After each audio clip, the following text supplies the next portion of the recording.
Friends, welcome. Welcome. G'day, Sammy. Wow, this is in a very bad spot. Come on, Dano, get it together. It's been a little while since I've streamed with a painting mindset. So, but I'm here.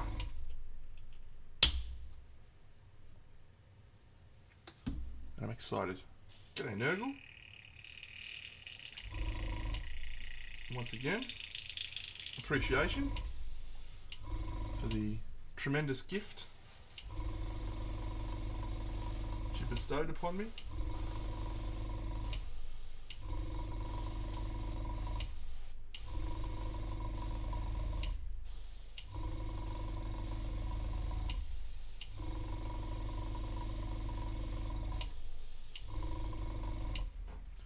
G'day, Showy. It's a beautiful morning.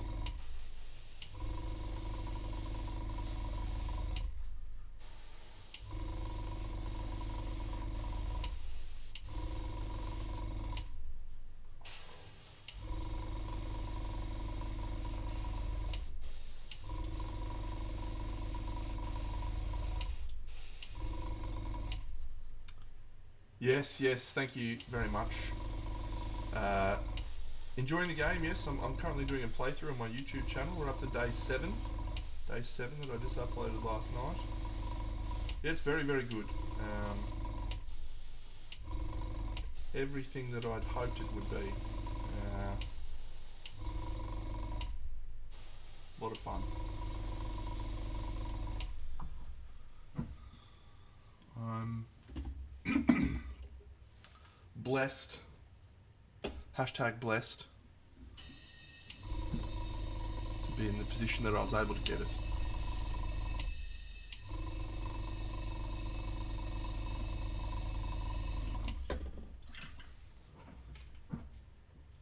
Yeah, I've got a whole pile of the King of Death cards actually.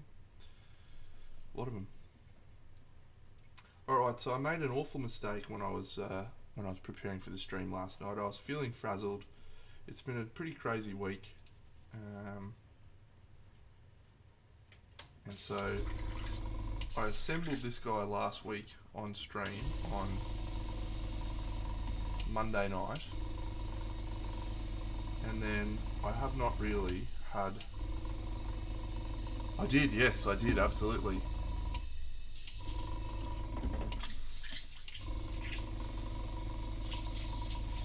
I did not get much of an opportunity to do anything else this week, but I thought to myself, yeah, I've really got to... I assembled one more chick. This chick. That's annoying the fuck out of me. I need that to be up higher. I'll worry about that later. Anyway, I assembled one of the girls that I need for the Black Knight campaign. But I started... I was thinking to myself, yeah, I'm just going to spray this guy so it's ready for the stream tomorrow. And I realised that I hadn't filled the gaps, which is a bit stupid. So we're just going to do a quick bit of gap filling using my PVA glue, which for those punters playing at home is my preferred method of gap filling.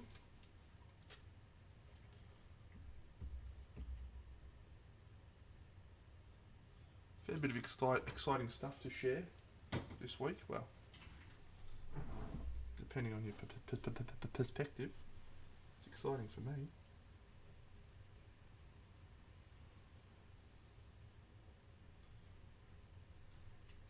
So first cab off the rank this week, it is Arc Open.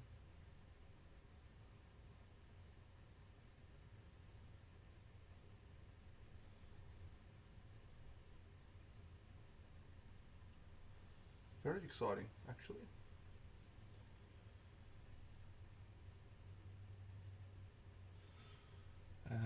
We've got a couple of days planned down in Melbourne. Visit my friend Bucks. Attend the event. hopefully spend some time with my friends Ben and Bunny and DC.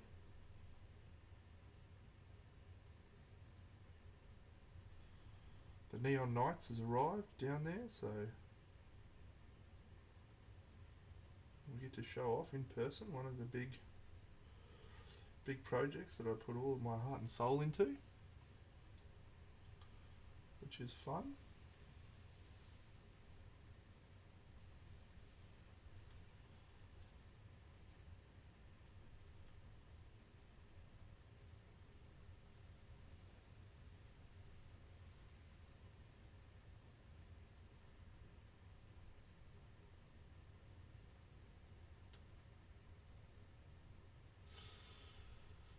G'day, Sean. And then take a couple of other pieces down. Probably a couple that I think are good, a couple that I think are okay.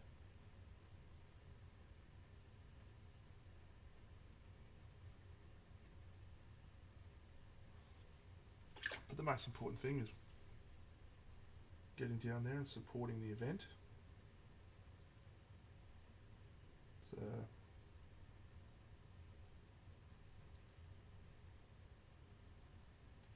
yeah, good to see the local scene really starting to take off. I mean, we've got Guilds In, we've got Arc Open. There's another one coming up in Brisbane now called Runax. Yeah.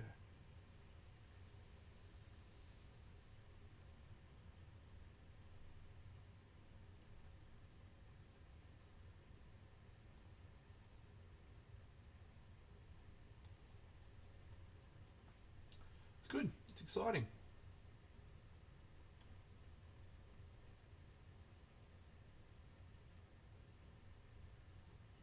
All right.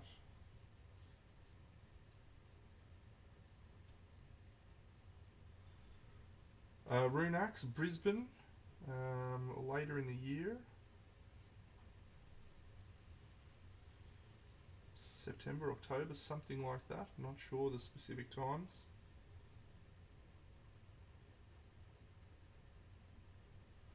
I'm very fortunate to be asked if I can judge the event.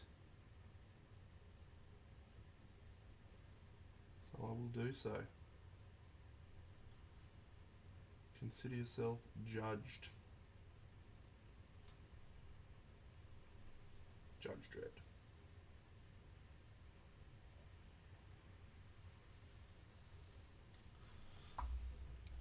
Yeah. Should be good. Clurins. If you reply to this comment right now, I will give you $50. Say, Big Deno is the best. 5 seconds. Suck shit.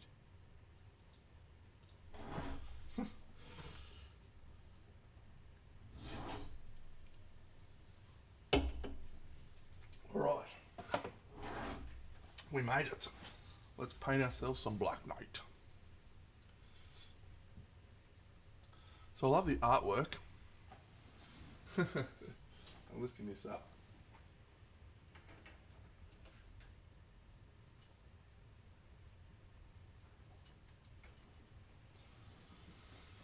Oh, much better, Dano. Much better.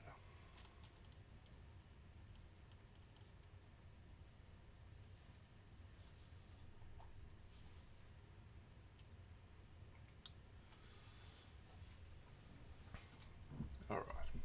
Cool. Thinking is difficult. Xtab, it's just comments like that that I don't appreciate. Alright, what colour do we want to do this? I might load up the artwork. I haven't looked at the artwork in a while, and it's wonderful artwork. Black Knight, Kingdom Death. Images.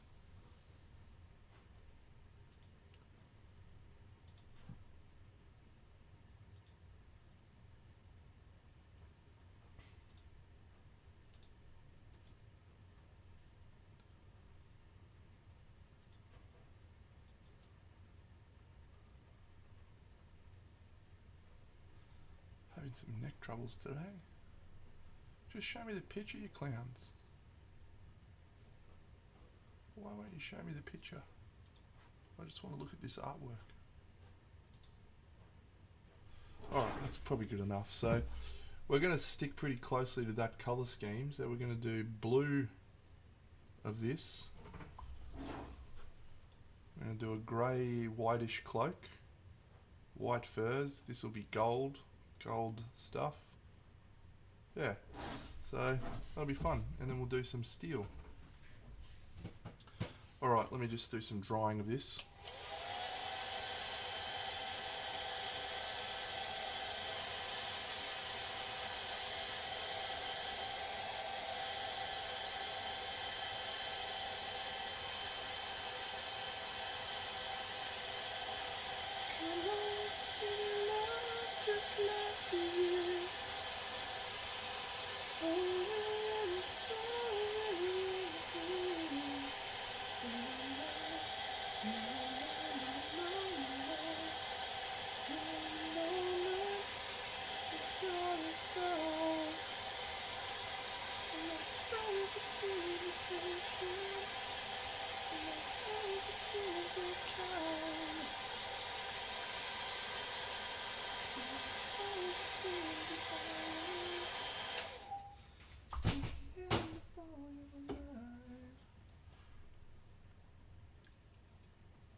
I might actually do some airbrushing. Been a while since I've painted. Jeez, it's been a stressful couple of weeks. A lot of travel. A lot of stuff happening.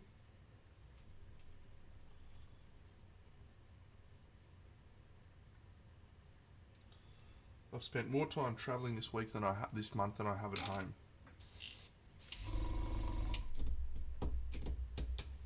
It feels like, anyway. I think it actually is pretty close to accurate, that comment.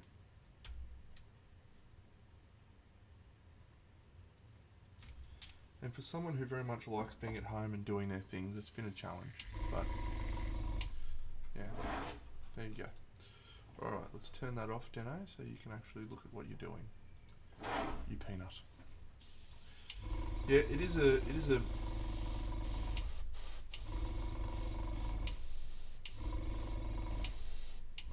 an interesting sculpt, isn't it?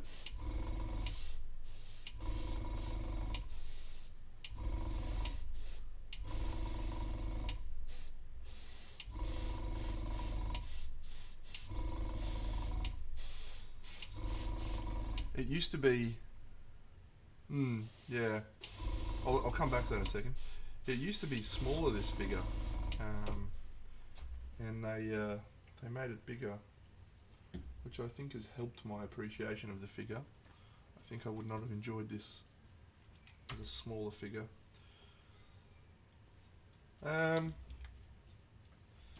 Look, it's the question for.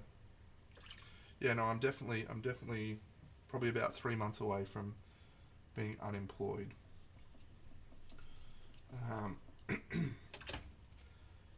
Yeah, look, I've tossed it up. Tossed up the idea of full-time miniature painting.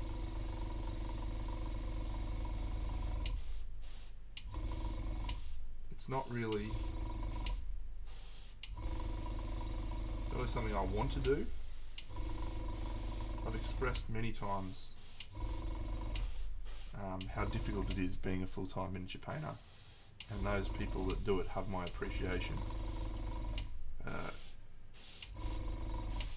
I'm very much driven by my creativity when it comes to this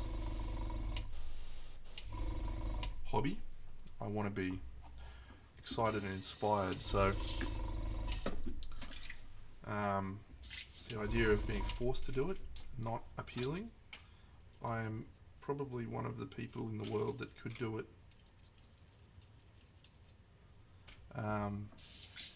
well, and by that I mean my time to result ratio is very good. So,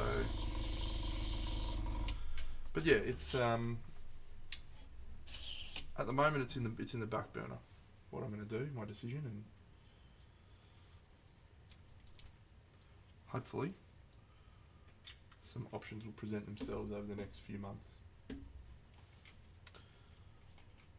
I have some savings. I'm not going to be out on the street, but it's a very different thing to contemplate. As people who've been on here for a long time would know, I've been employed for the last 20 years by the same company. Literally ticked over 20 years this week. So, whole new world. We'll be fine. We're very intelligent.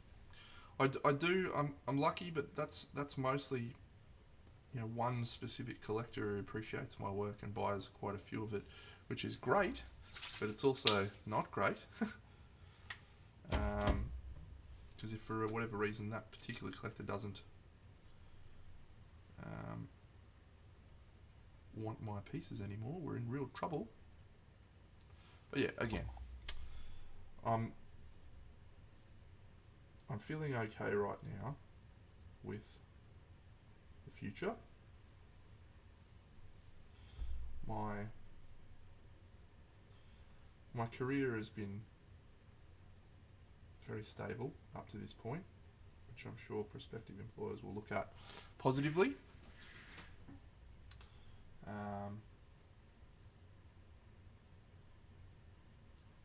Yeah.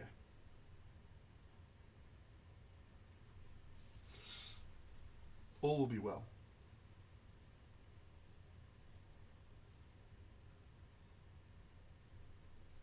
Hopefully. No, I'm not worried at the moment. I mean, I've got a lot of work to get through in the next few months before that becomes the reality, so I'd rather focus on the here and now and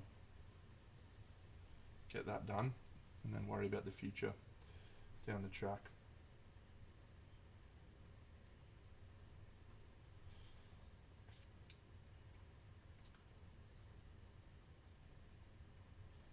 So yes, in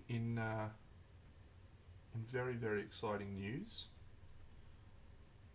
the pieces for my next diorama, the models, have shipped. So the next diorama is go time.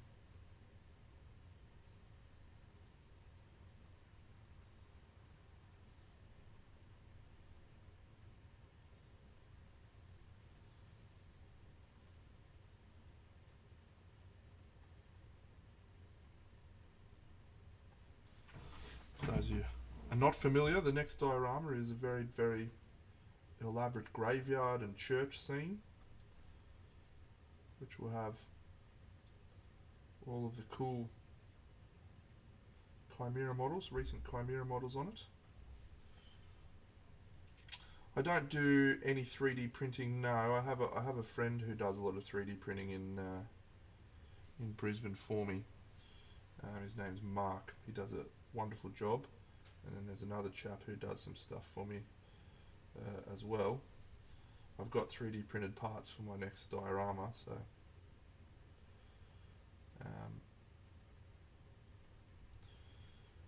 yeah. But I don't do it myself. No.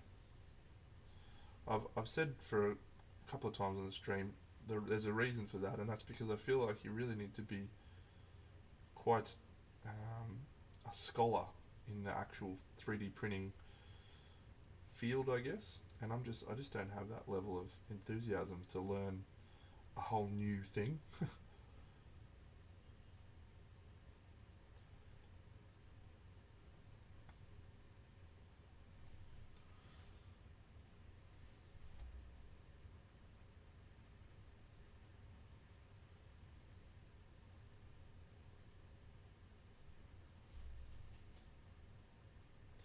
It's like you got to be good at 3D printing. You got to be good at taking photos. You got to be good at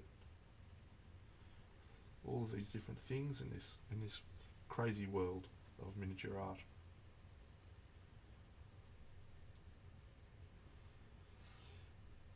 Yeah, I borrowed one for a while. I borrowed a 3D printer for a while, and you're right. It's not that hard, but by the same token, it's not that hard to send a dude a message and say, print this for me, mate, and pay him $30.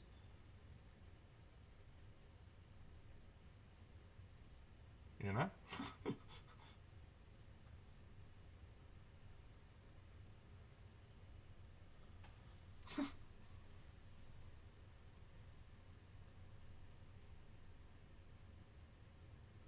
And whilst I think one of them would absolutely, definitely be more cost effective in the long run, I also have this fear that I would just go absolutely ridiculously overboard, buy every 3D print imaginable, and then find myself with way more models than I'll ever be able to paint. And this is a real fear of mine. I know it's not a rational and reasonable fear, but I'm always worried that I'm just gonna have too many models and I'm gonna die with a whole stack of models left over that I didn't get to paint. It's quite irrational when you put it like that, don't it? Is that me convincing myself to buy more models? Maybe. Maybe that's not good.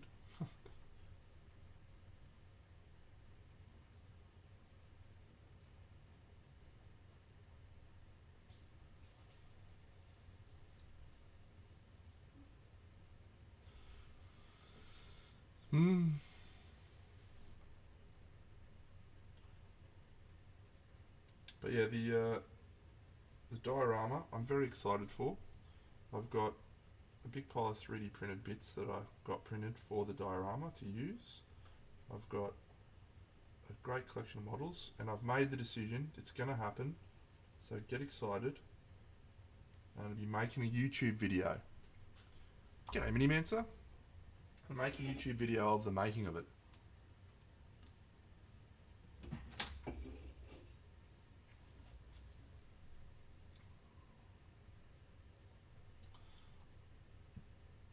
So I'm going to use my board games area, which is a separate area where I play board games and film that,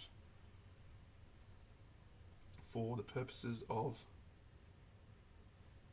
filming the construction of this diorama.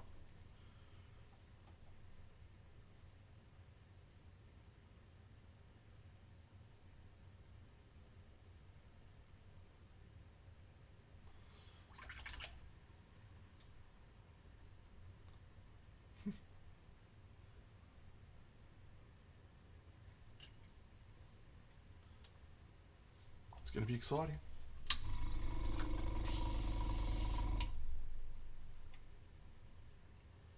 So you'll actually get to see me build. I don't think I've done the base ever really on stream, so I'm going to build. I'm going to use my hot wire cutter. I'm going to incorporate 3D printed elements. I'm going to do some wiring, electronic wiring. How many figures is it? I think it's 13.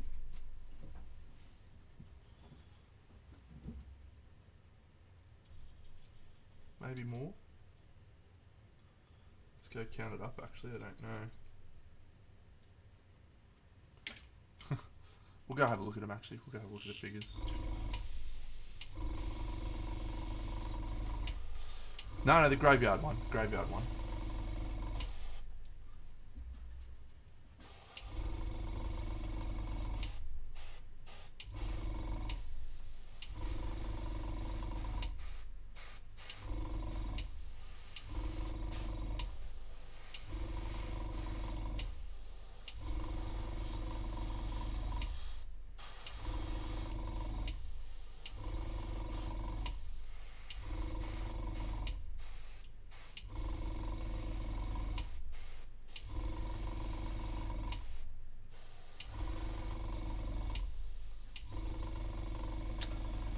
It is all Chimera, yeah. It's all using their two Tenebrae Kickstarters.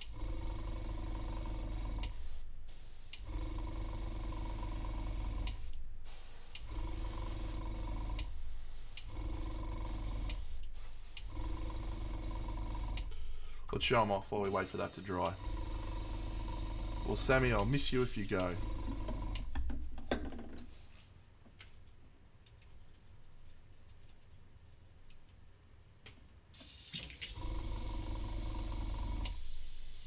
go check out the Kickstarter because it's been a little while and I'm excited to see what models I've got. And you may be asking yourself, Deno, you're about to lose your job. Why did you spend $1,500 on models? And that would be a good question. That would be a really good question, actually.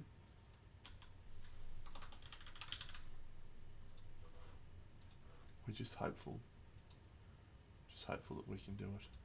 That's my email if anyone wants to email me.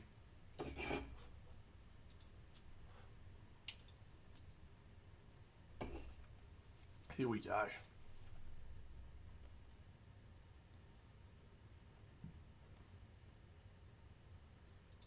Okay, my survey's been closed. How do I check out my... how do I check out my pledges?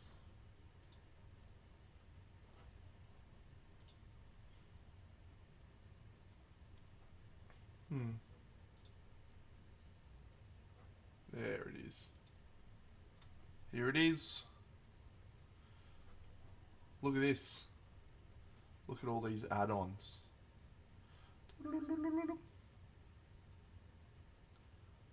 We'll go have a look at the figures. Kickstarter.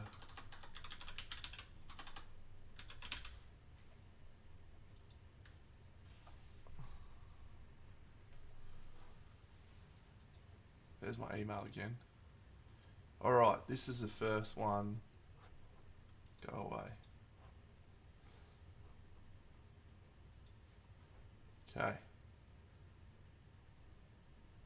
So we'll count the models together.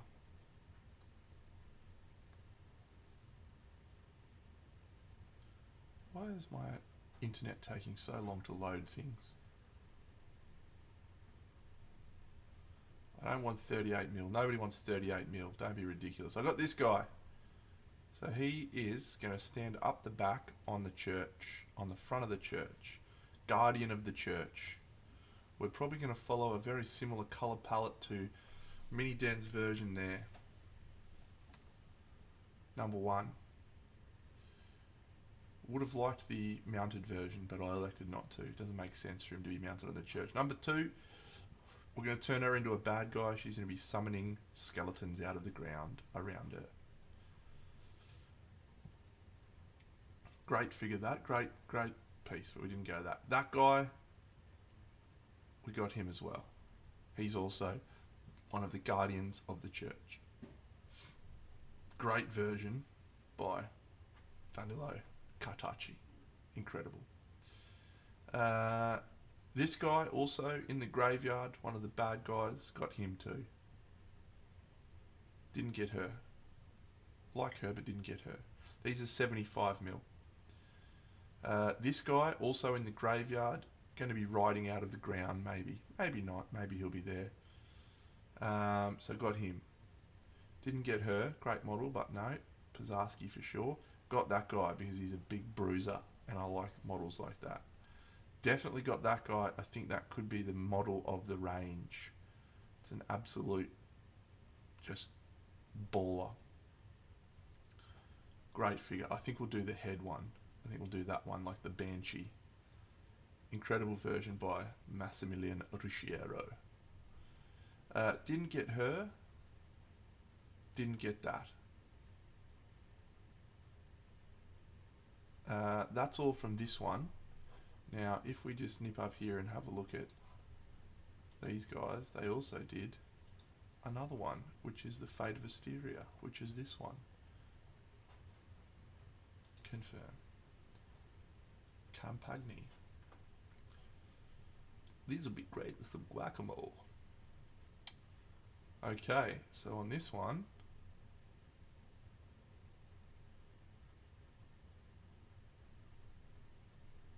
we got everything in this thing. So this chick, we got her. She's going to be sitting in a cave below the church, performing some evil magic. Incredible version by Ricardo. She is the last good guy. She's standing at the church.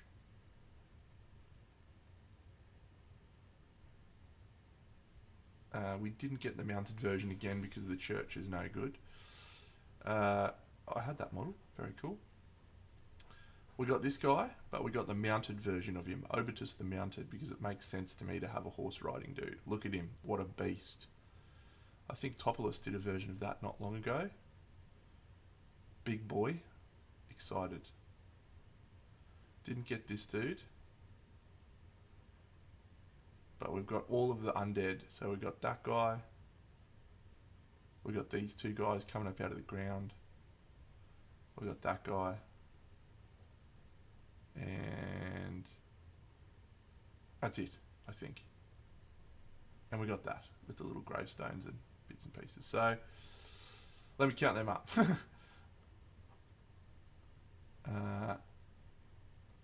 1, 2, 3, 4, 5, 6, 7 if you count that as 1. Yeah, 3 mounted.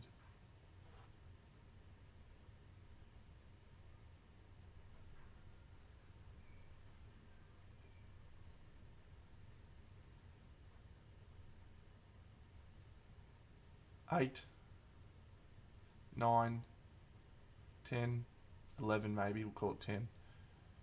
11, 12, 13, 14.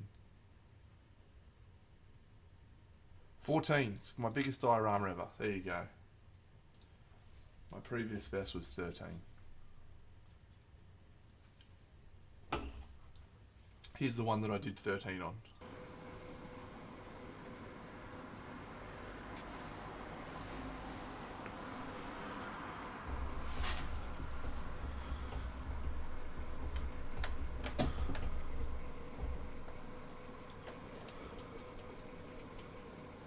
It's a good question, Carvok.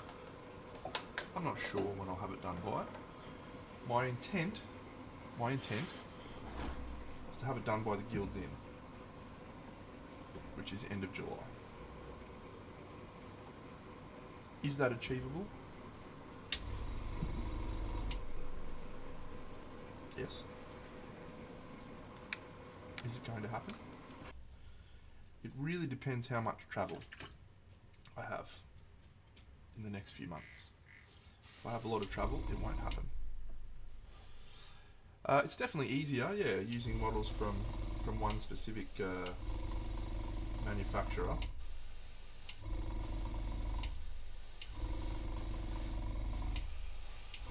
And you get that nice, they're all thematically aligned and what have you. But I get to talk about this a lot in my. I'm doing a little class at the Guild's Inn, by the way, on diorama making. So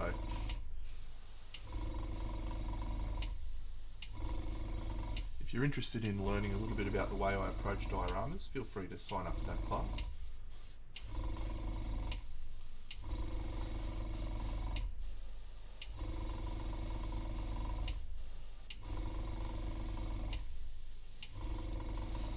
The real challenge for any diorama is the story that you're trying to tell, and that models that are designed as individual models are very rarely connected in a meaningful way, in a story way, and that's where you have to be creative in your composition to get models to really feel like they're connected. I talk about connection all the time, and it's simple as like models having a similar eye line. If you've got two models that are on a piece together, but then one guy's sort of looking upwards and the other guy's looking down, if you were to put them on the same level, all of a sudden they're missing that connection. And it's very hard to sell that as a convincing story. But if you then put that one guy who's looking down elevated and the one guy who's looking up lower, all of a sudden you've got connection. And that's the part that you need to be contemplating when dioramaing.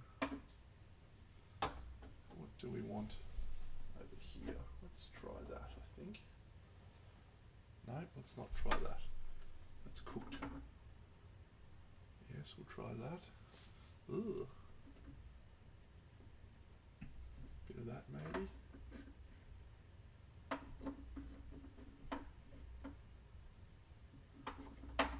Where are you, Black? I need you. Damn it. Ooh, the Vidon Blue is good. We'll get that out. Yeah, the Wizard's a good one.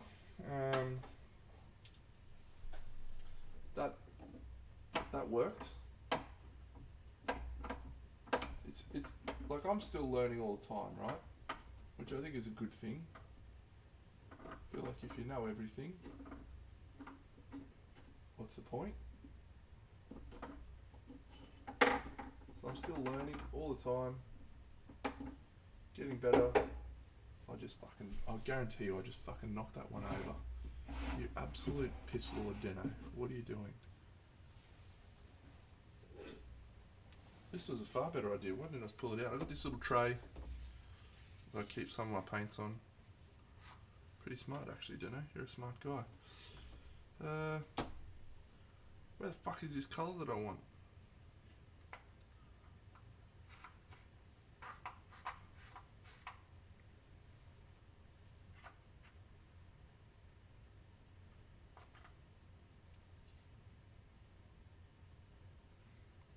I'm gonna straight up murder someone.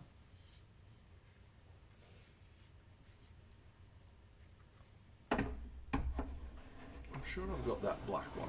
What's the black colour called? The black contrast paint? Oh well, we're not using black.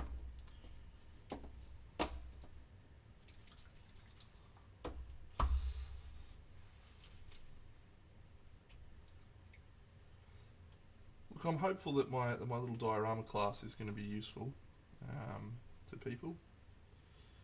It's only a 3-hour jam session. Oh yeah, we do need to come up with a name for it, don't we? A name for the diorama. Taking submissions now. Yeah, look, I'm pretty excited for it. I feel like it may be my best one. I say that most times.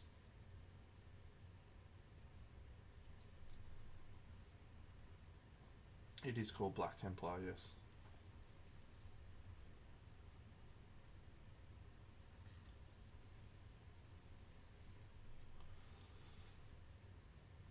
No, the diorama, the jam session's got a name.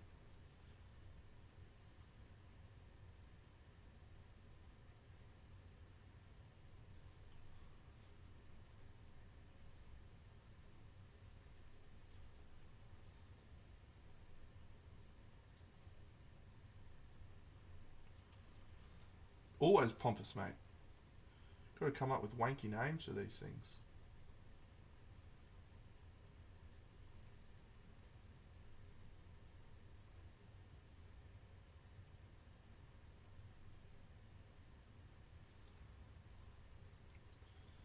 Yeah, I've done some classes. I've done some private classes at my house. I do stuff like that occasionally.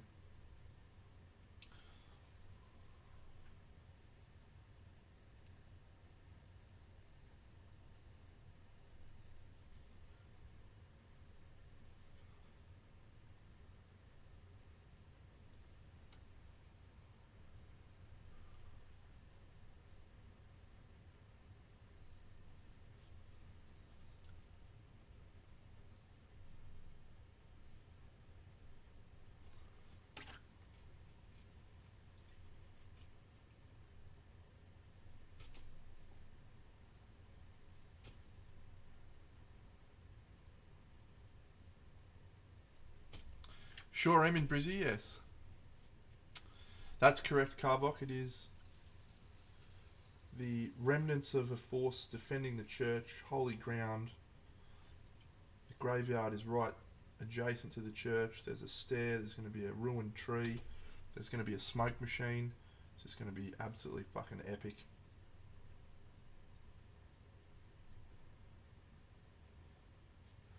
Get amongst it.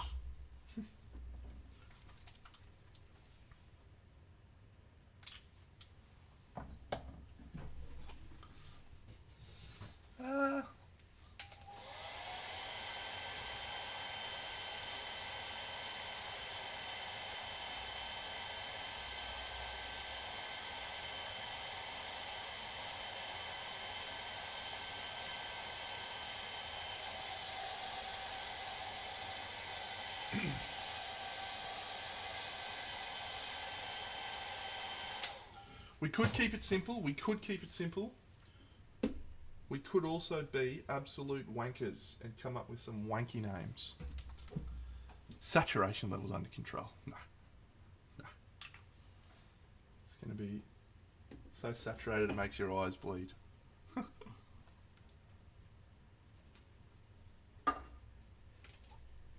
what's my real? No, I think we're going to try and use some glowy effects. Glowy effects are always good.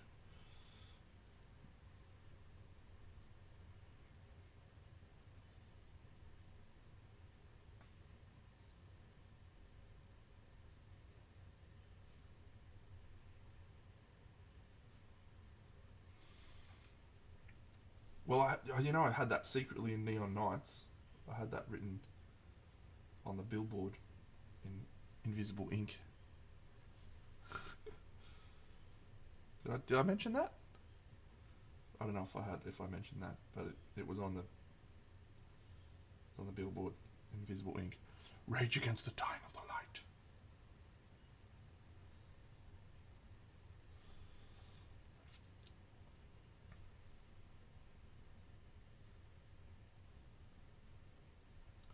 Just in case you haven't seen Neon Nights, here it is.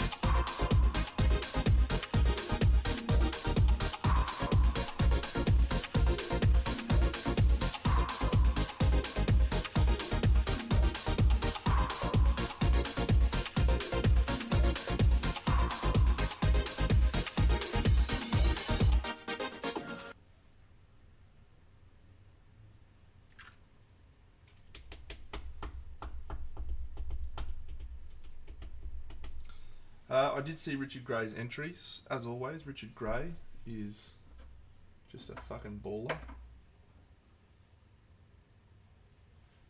He is probably the best Games Workshop painter, in my opinion, out there. He can do no wrong.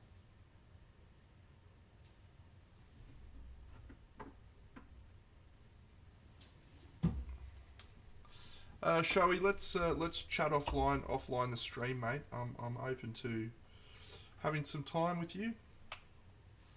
Ooh.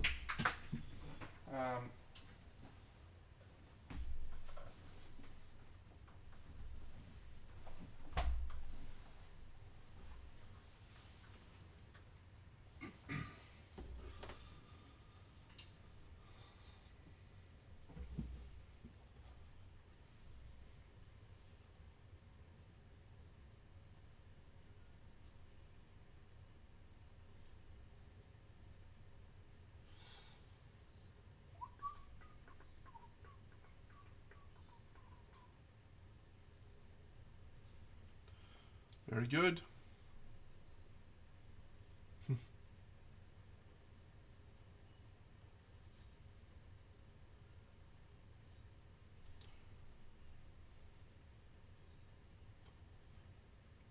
I've had a lot of fun painting Kingdom Death over the last few years.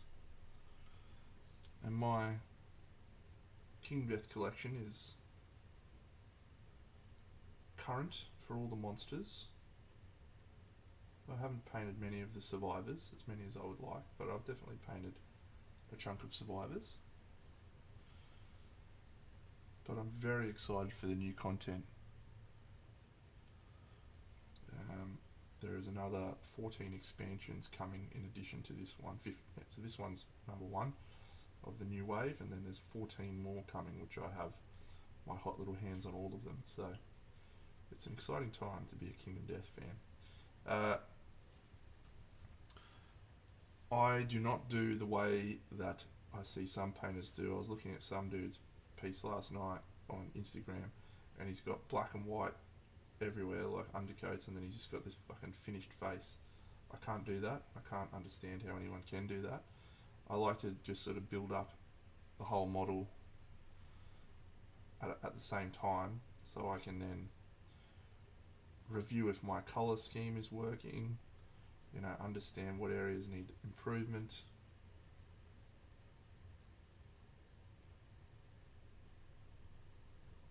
I don't understand people who can do it that other way. This one actually is pretty early KDM. This one was sculpted. It's interesting that a lot of KDM has actually been sculpted for a long time, and they've just taken a fucking long time to get the rules out.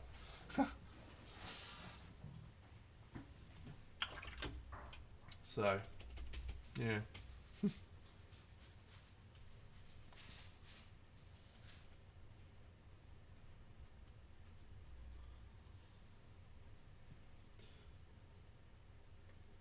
They've got a very unique style, and it's absolutely not for everyone.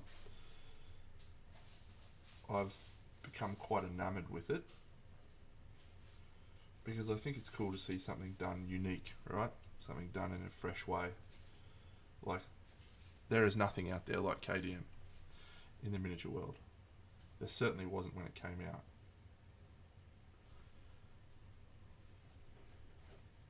And that's cool. It's cool to have very unique takes.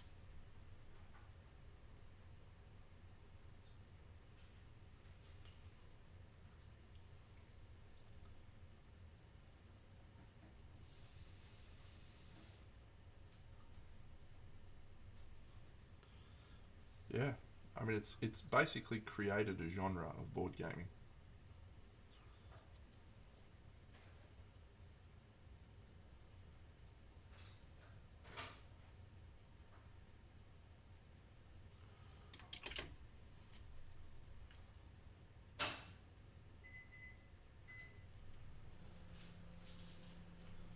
Alright, last bit of blocking in.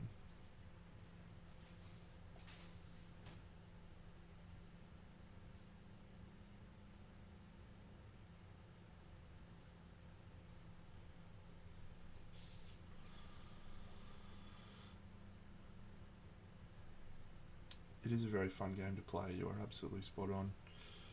Dead Keep, yeah. So look, here's the thing, Sean. There's so many great Kickstarters that come out for board games, right? And then I play a lot of board games, so I have to be very, very considered with my board game purchases. And there's some board games which I get the sense is just a game designed as a vehicle for cool miniatures. And then there's some there that are great games where the miniatures are also great. And I try to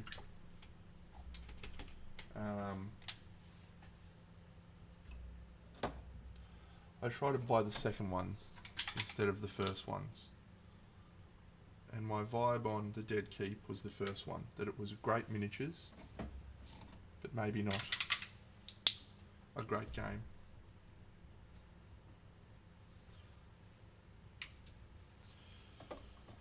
And I sat because I play so many board games, right? This year, where's my app? This year we're in April, nearly end of April, and I'm at, I had 54 plays in the last 30 days, so that's a bit excessive. Insights for 2023, 2024. I've played 91 games.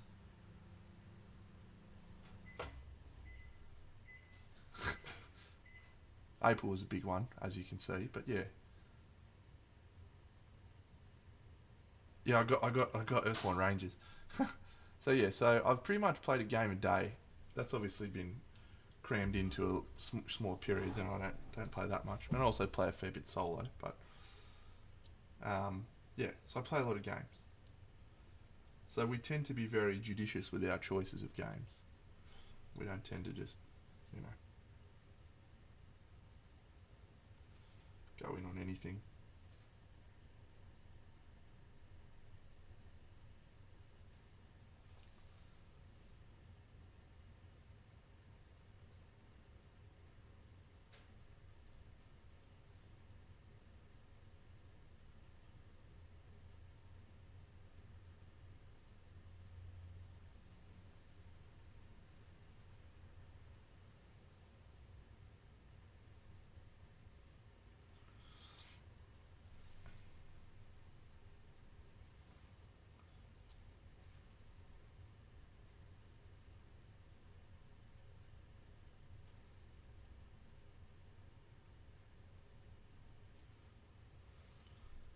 Yeah, I have a games group that I play with every Tuesday night. And I've been doing that for 8 years. And then a couple of those guys I usually play with on a Saturday as well. And then yeah, I tend to play a lot of solo. Mate, I used to play Warhammer. Played AOS for a couple of months. Still would happily play Necromunda. But no, I haven't played. I mean, I was a massive Warhammer player back in the day. Travelled overseas to play in the World Team Championships for Warhammer. Back then it was called the ETC. See you, X-Tab. Thanks, buddy. Yeah, back in the day it was called the ETC, European Team Championships, and they had to rename it the WTC pretty much because of Australia. So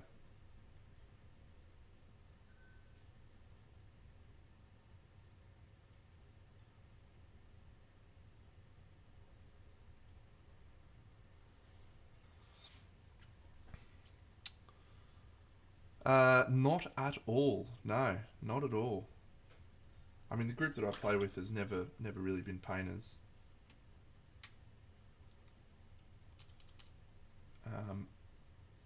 I just paint the.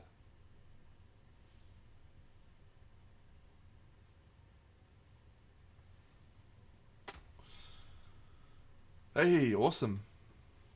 I do like Marvel Cross Protocol. I played that not a fair bit. Start of the year. Start of last year.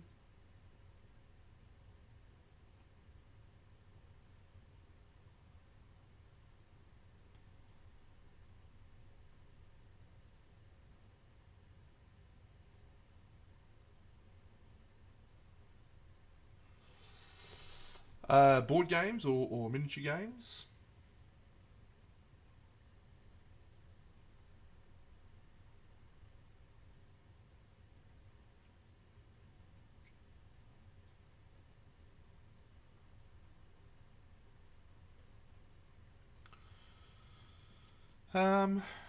Yeah, I mean, Marvel Cross Protocol, great game, really fun theme. Star Wars Shatterpoint, same company, good solid rule set, also fun. Um, my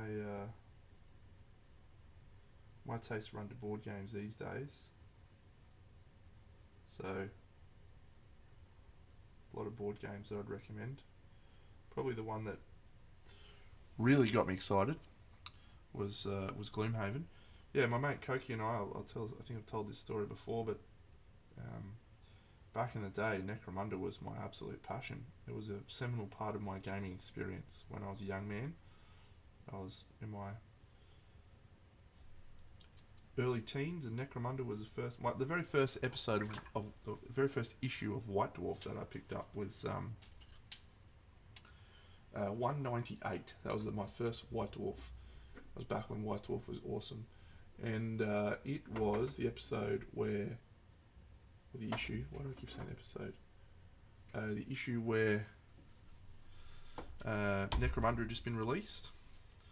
At 199 had a battle report between Ratskins and Escher, and that I reckon I read that battle report 500 times.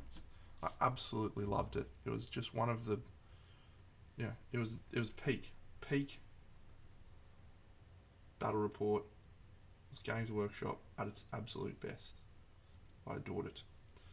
And so yeah, Necromunda was my game. I used to spend hours and hours building little bits of scenery out of fucking styrofoam, and it was all rubbish, right? But I had a great time. We used to get my mates over on the weekends and play in our back deck.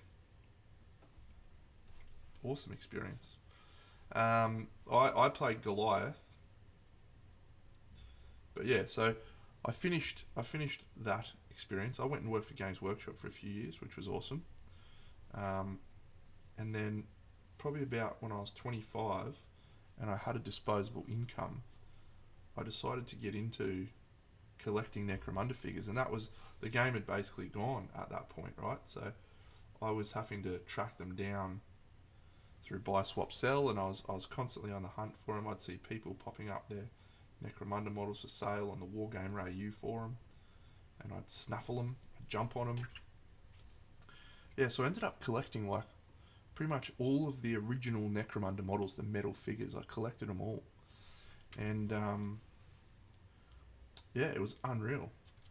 So I got to a point where I needed some cash, and so I had to look around to sell my Necromunda. But fortunately, I was able to sell them to one of my very good mates, who was also as passionate about Necromunda as I was, although not a dude that I'd played Necromunda with as a teenager. My mate Koki, who I play with every week now, and he ended up buying them. So he's still got my Necromunda collection, and it's so cool because if we want to play Necromunda, we got all these painted gangs. I'd have to go back and try and find photos of the painted models, but I painted them all.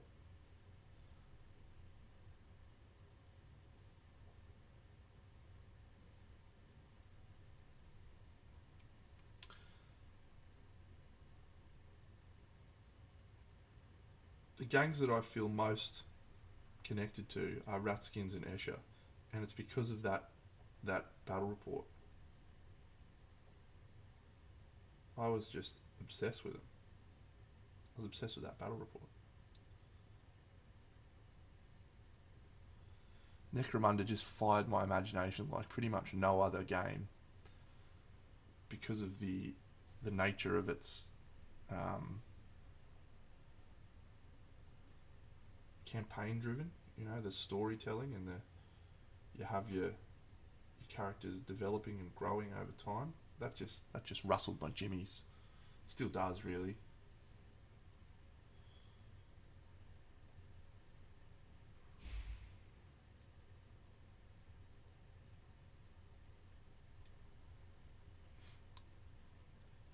Oh, yeah. So yeah, my friend Koki, a couple of years ago, he was like, Games Workshop's releasing a new Necromunda. Let's get into it. So we got into it. We played a couple of weekends of Necromunda, and it's fucking awesome. Like it's probably in my opinion, one of the best games that Games Workshop's released. I just really like it's a much more modern game than what the Warhammers are, the big ones are. Feels a lot more, dynamic.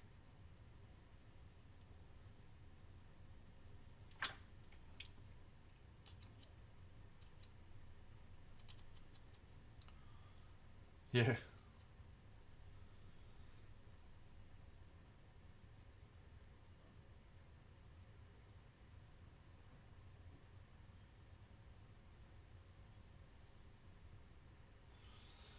But we haven't really played much since then. We'd like to. He's bought all the new stuff. He actually gave me a Goliath gang sitting back there to paint them. So I'll get around to that at some point, painting some Goliaths. Again, the old timepiece. There's only so many hours in the day to paint models.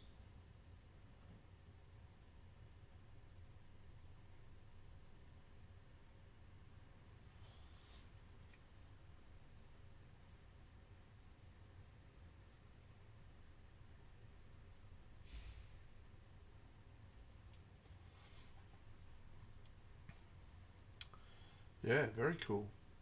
I've got them sitting back there. They've been sitting there for about a year. Maybe it's probably longer than that. It's probably like 2 or 3 years, actually.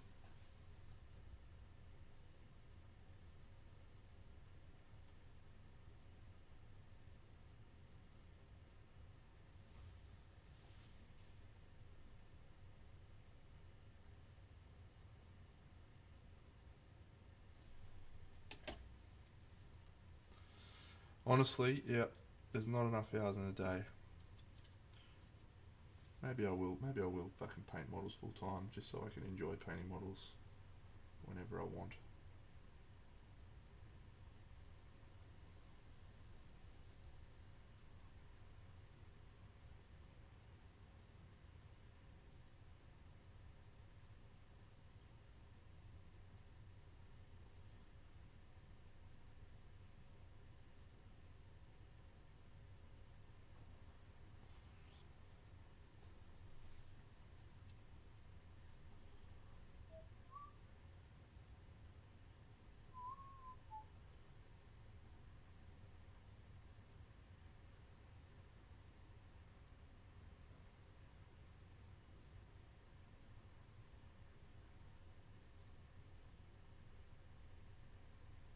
So yeah, I'm not gonna lie, I'm pretty excited about that diorama. It's been planning. I planned it on stream actually. Um, yeah, got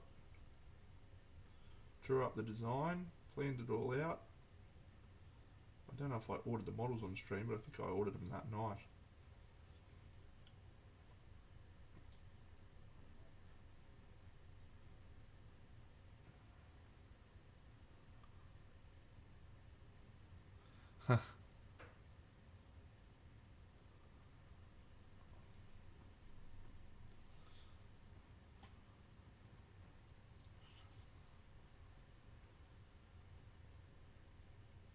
It's nice to take breaks from painting. Like I think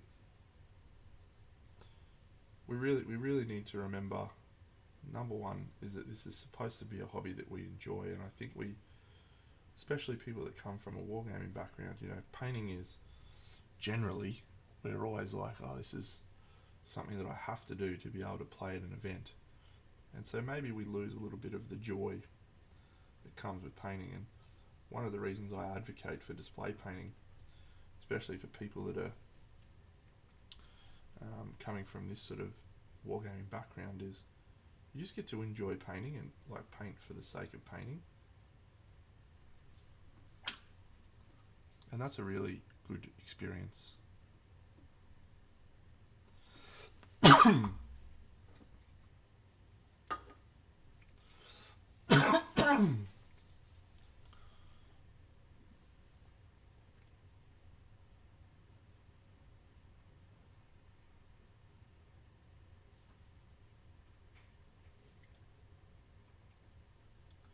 Just a reminder that, it's okay to just paint for fun and not for something.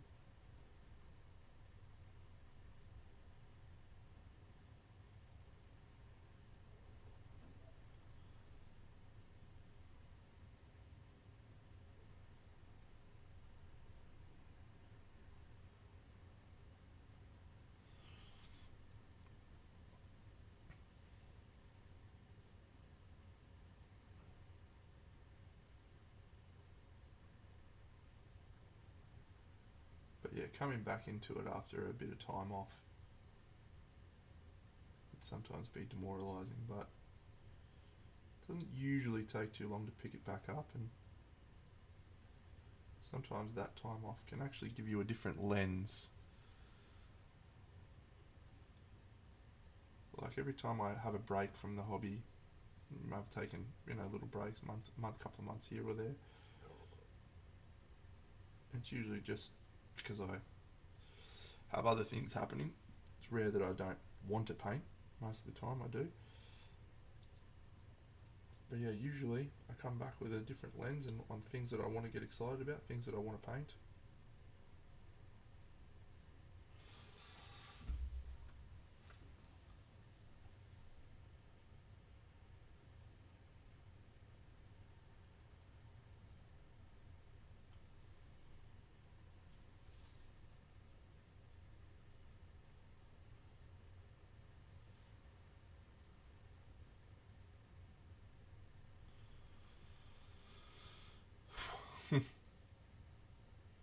Yes, paints.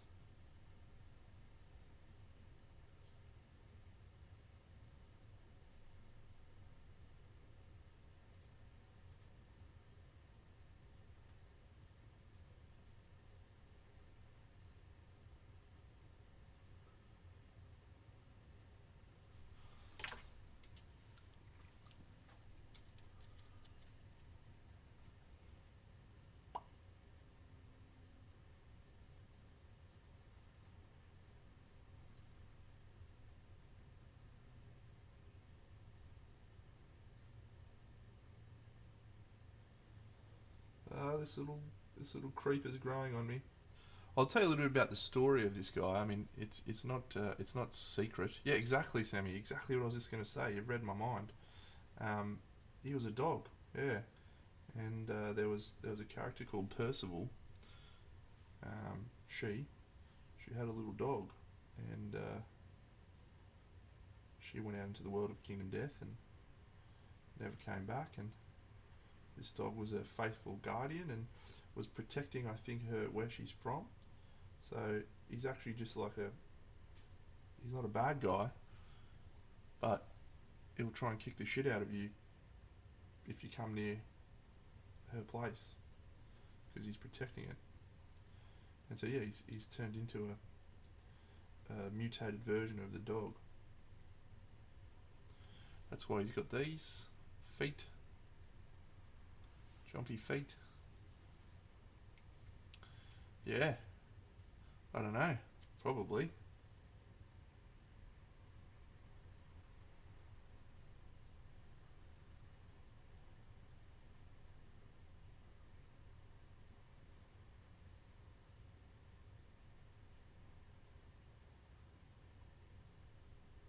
I just did a post this morning on my Instagram, just a little flashback where I looked at some figures that I painted 5 years ago.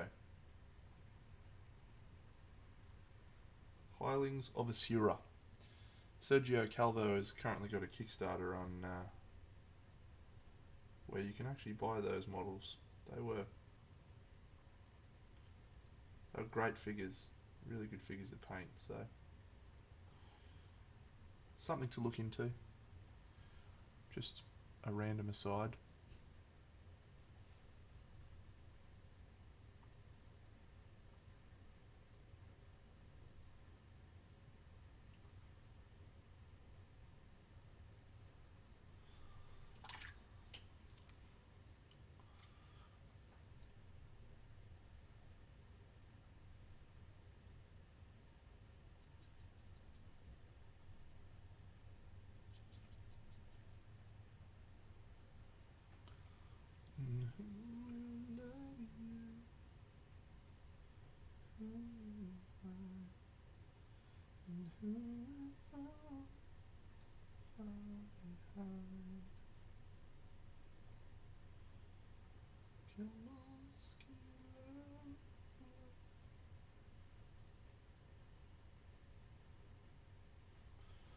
Hey, Sleepy Slang.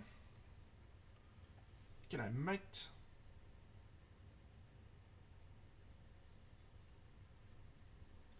Oh, g'day, mate.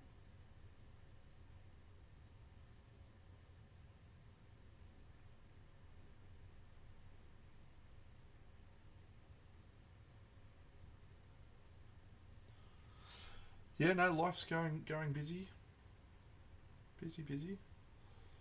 But ticking along. Making good things happen. As best I can.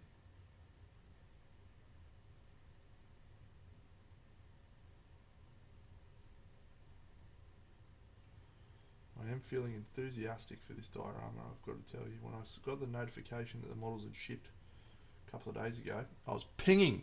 Oh, pinging. 10 months.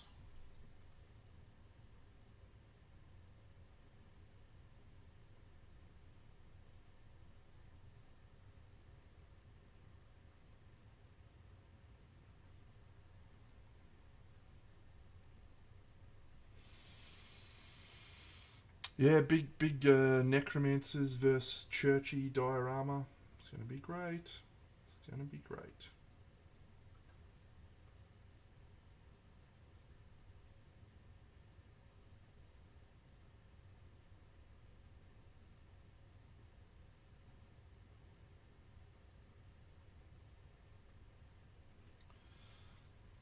Slanger. No, we did some drawings on stream. Actually. It's yeah, I might replicate the drawing now actually, because it'd be good little exercise for me to get back in the zone.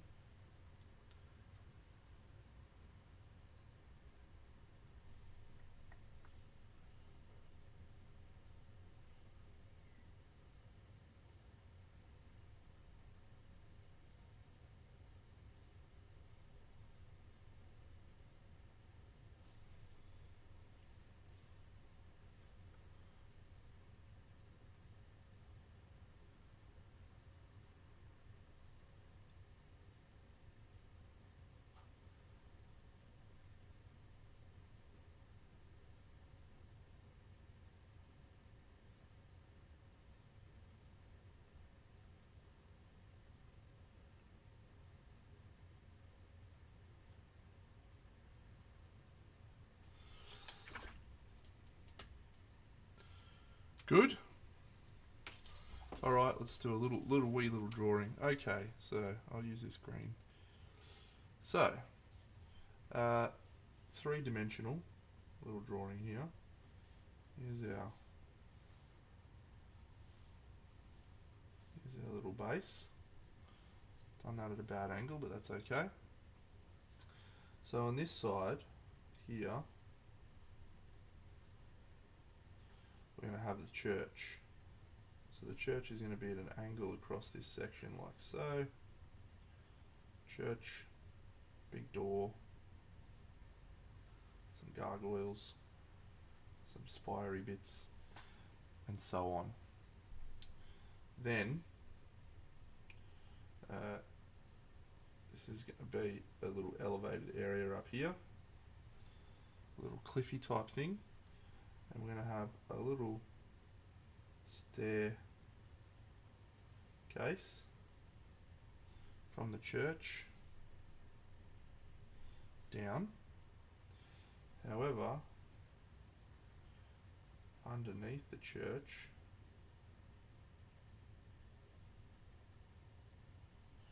is going to be a little cavern.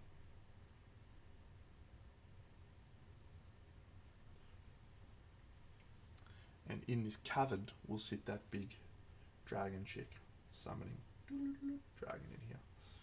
Then this little thing here, we'll just try and make that a real interesting shape. This will be like a little cliff face type thing here.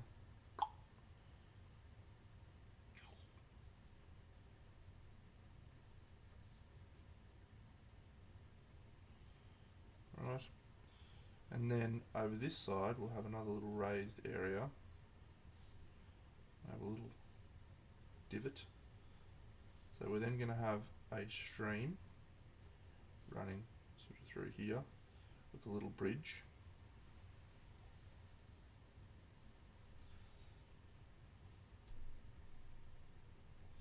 And then we're going to have a tree. Old wiry tree.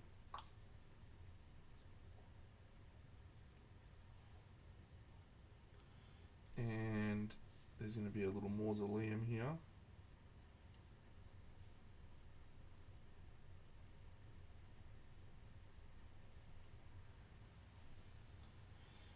mausoleum, I think, is where we're going to hide our smoke machine. Inside there.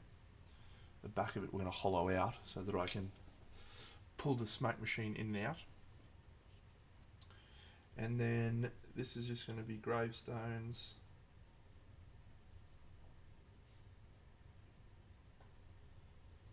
And stuff here. So this area is probably going to take up 75% of this space with the gravestones and that, because there's a lot more bad guys. Yeah. And so we just looked at the models, but I do have all of the pieces. Let me show you. They're right here.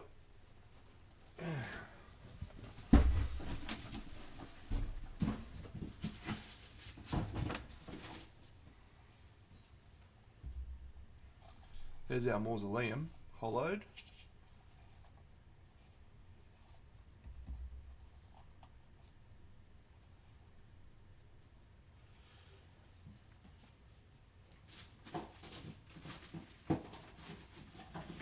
Here's our church door frame.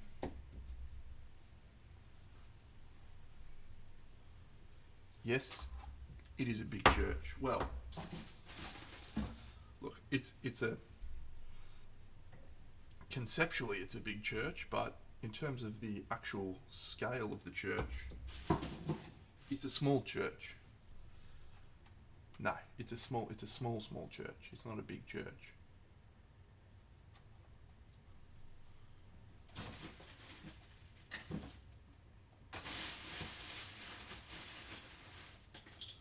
And then I've got a million little gravestones already.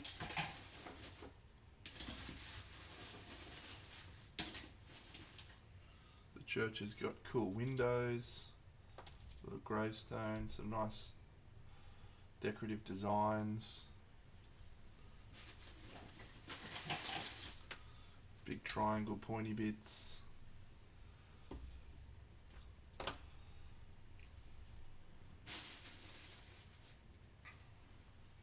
Some nice decorative patterns. Yeah, so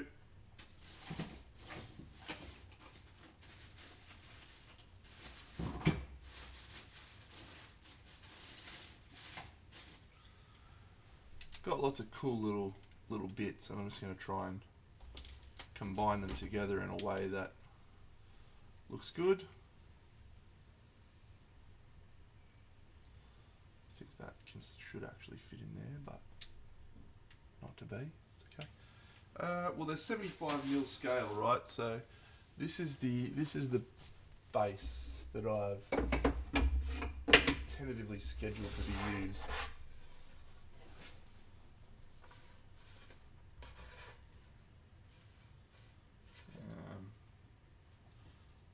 I don't know how big that is. It's big, but it might not be big enough. We'll make it work. It'll be close to the biggest I've done.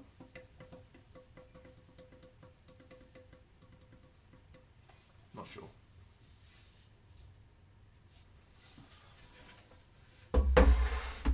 He's a maniac on the floor.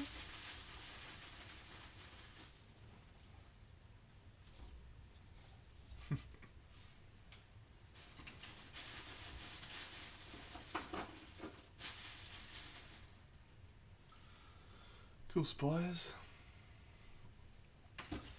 It'll get there, mate. It'll get there. Assuming we're in the fortunate position that that he would like to purchase it. The great man will find a way. You know, Ian Malcolm. Life finds a way.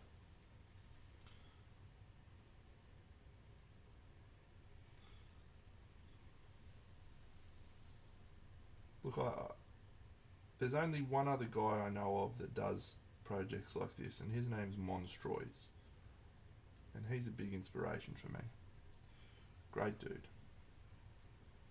Does great projects.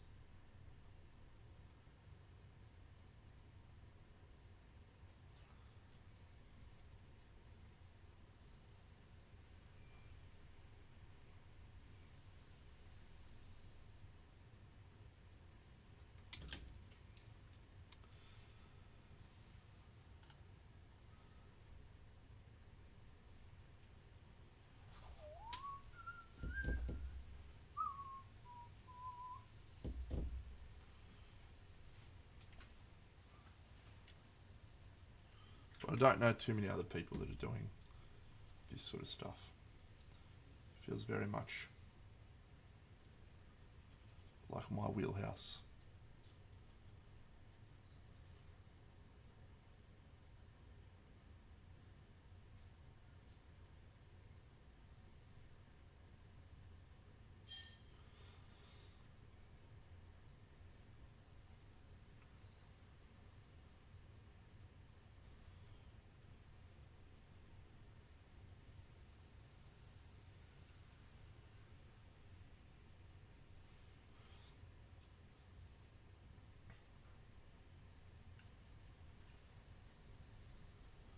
That's okay.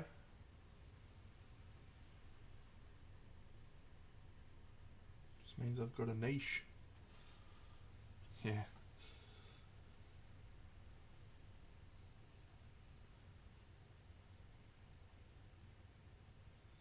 Say hi to everyone, Mossy. Hi everyone. Want to come and say hello? And put your face in. You got oats on your face.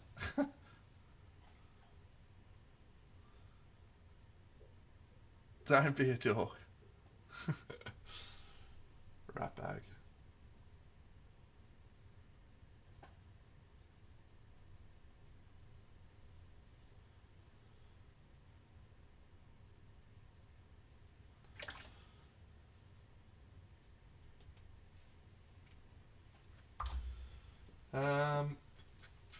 What else is happening? I've watched the first 2 episodes of Fallout.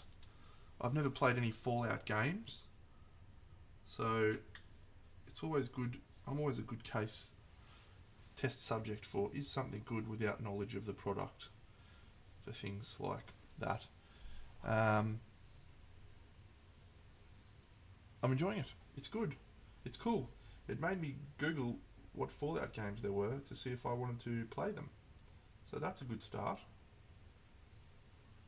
2 episodes in. I feel like it's just started to actually reach its story.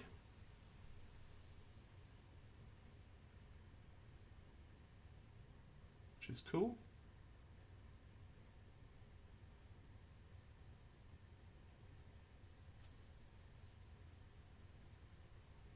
Like the characters.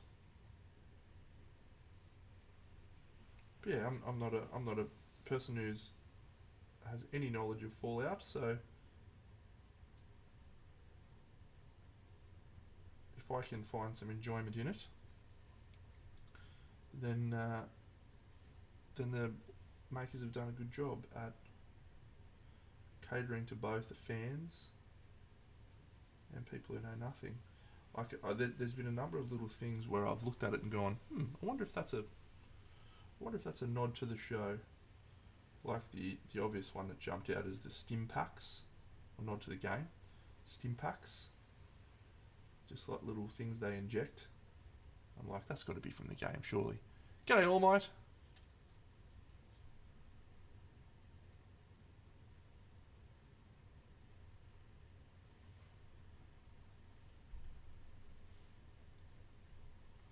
I'm very good, mate. Thank you for asking. You're always very kind when you come onto my stream. Say lovely things. Very kind of you.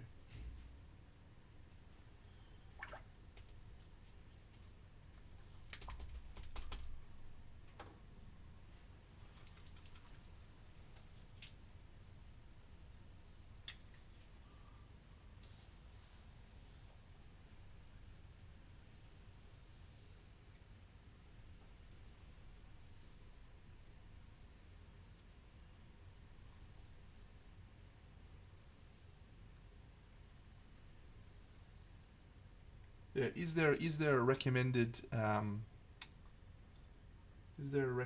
Fallout game to start with? And again, keep in mind, I'm not a person who enjoys playing games really.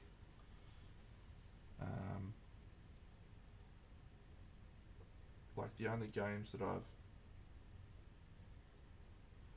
I've struggled for a while to try and explain why, right? Because I played Harry Potter Hogwarts Legacy for about 13 hours or something I think I played. And I really like Harry Potter. And it was really cool whipping around. I kept getting annoyed at all of these interruptions where they wanted to tell me about the story. It's like, I don't care about the story. Just let me fly around and do cool missions. I don't want all this extra fluff.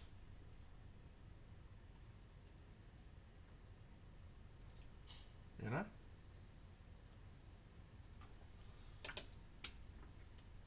So my friends were banging on about Baldur's Gate. I never got into it, even though I like D&D. I'm just not a dude who enjoys that type of gaming. I'm not sure. I've completed, I think, five computer games in my time. I completed Super Mario Brothers on the Wii. Completed Secret of Mana. Completed that multiple times. I completed World of Warcraft 3.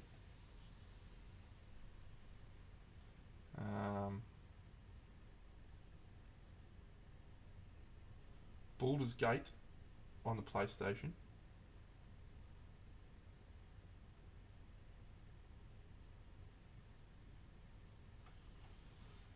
It is from KDM Tokwab. It's the Black Knight from Kingdom Death Monster. The Black Knight.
I'm sure they are great for people that enjoy playing games.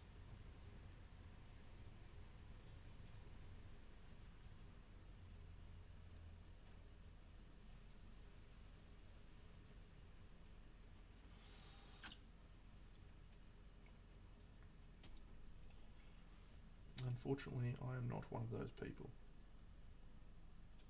And I really wish I could explain why. It's puzzled me for a long time.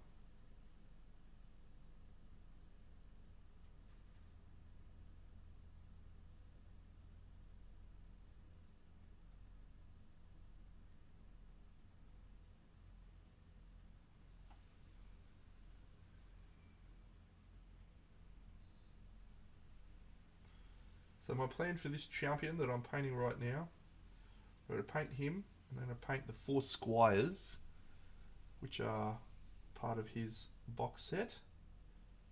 Maybe we might open the box and have a look at some of the artwork from the squires.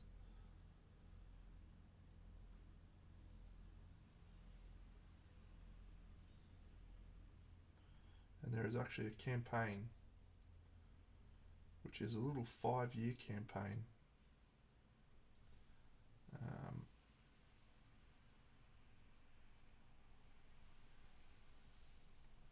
Which is cool for Kingdom Death. You don't normally have campaigns that only go for 5 years. It's 25 to 30 years is the average length of a campaign. So, yeah, to have one that only goes for 5 years is actually probably a cool way to introduce people to Kingdom Death. You could do it in a few weeks for a regular gaming group. Could be fun.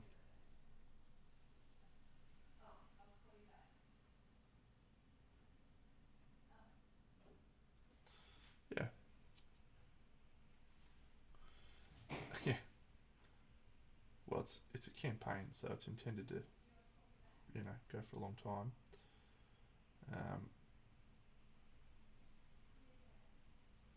And when I say years, I'm referring to lantern years, which is the time measurement in the game, not actual human years, which I just realised may have sounded like what I was saying. So you have a lantern year in the game, which basically represents a generation for your survivors. No, not literal. So you find yourself. I played through 5 campaigns. If you want to watch the game, but in a year you have your little survivors go out on a hunt. They try and hunt an animal or a monster for its resources, which then allows them to live for another year. And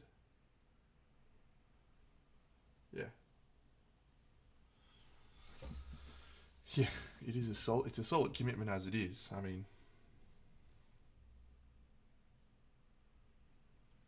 very long time.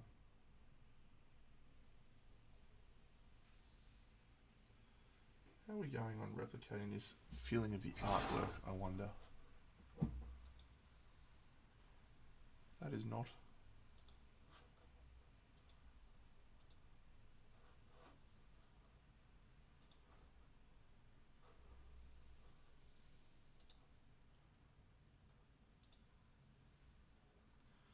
Just needs a bit more purple, it looks like. A little bit more purple.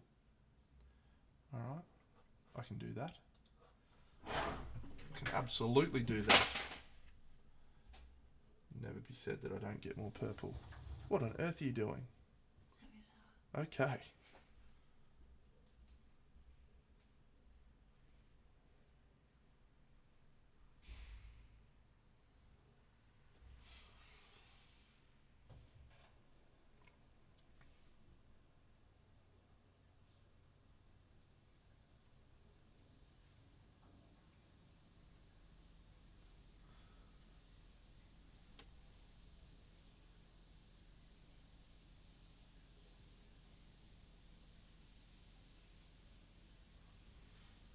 There is a Fallout board game. I've played it. It's a mission game. You get missions and you got to drop things off at certain locations and do stuff. I played it with my friends Koki and Dodgy, both of them having played the game Fallout. They were very excited. I didn't really know anything about the game, and so I was just trundling along doing things. I had a nice time. They really loved it.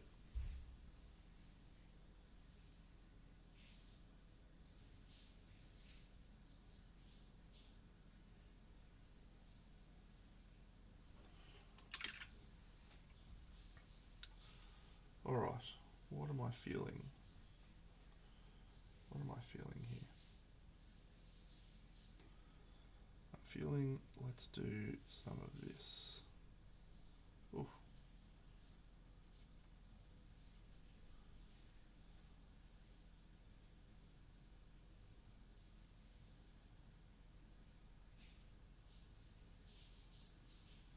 So the enthusiasm that I had for playing the game Fallout last night, when I was watching the episodes, was pretty much wholly based around the very cool, I think was it TS-60 armor, that dude in his cool jetpack armor. It's like, yeah, that's pretty cool. I wonder if you can get that in the game. Of course you can. I'm sure you can. Morning, Cragzog. So I was like, yeah, that'd be awesome. I'd love to just trundle around.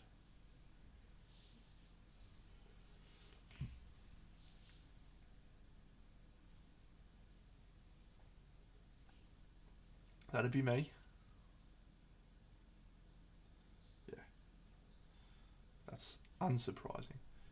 Can you? Cool.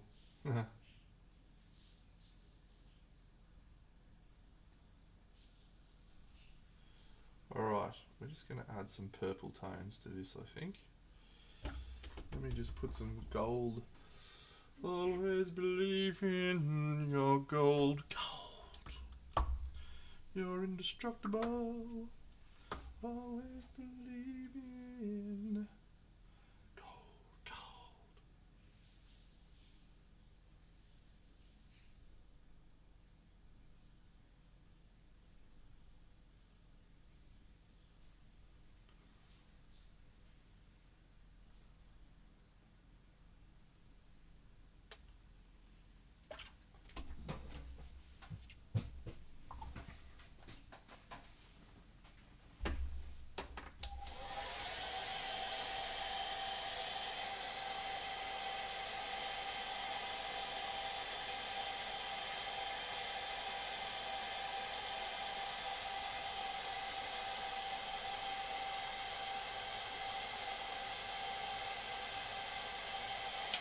Yeah, I think AK paints are the absolute tits, mate. Yeah, Earthborn Range is very good. So I'm on day 8. I'm just about to start day 8 today, which is comprised of about 8 hours of games. Yeah, about 8 hours of playing, I would think. It's very nice. It feels very relaxing. Well, happy birthday to you, Cragzog. Tremendous.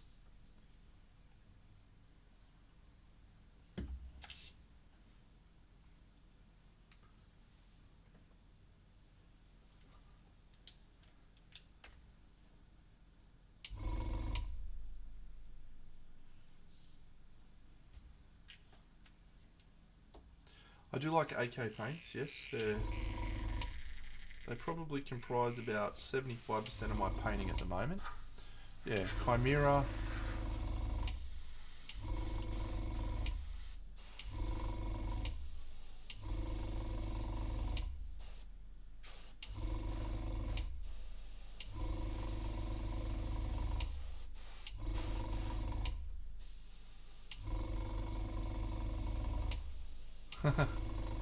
$27. Very well done, mate. I remember those heady days of youth.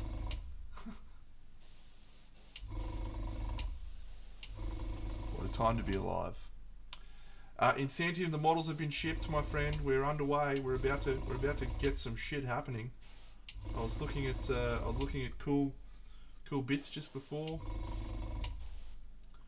from the 3D printed stuff I got done. So yeah, we're reaching go time very soon. It's gonna be a nice couple of months. We're gonna try and get it done for the Guilds Inn. That may or may not happen, but we're gonna try.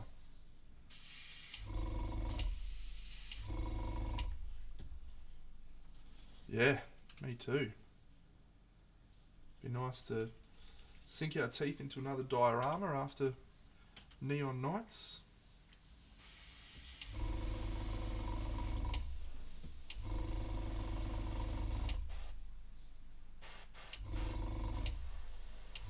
Oh, there's some little gold armor there that you missed, dickhead.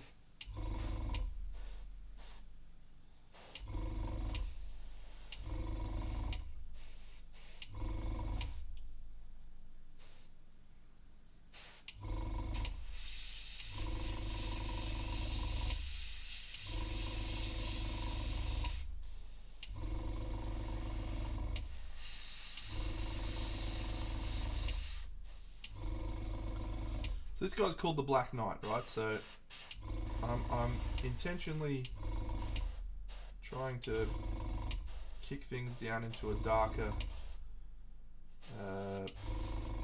place than I probably normally would.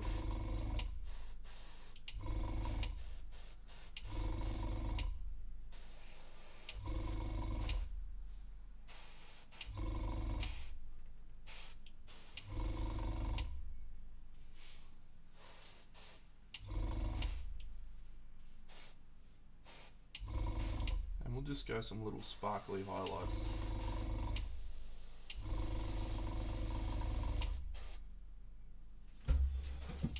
You just paint in black.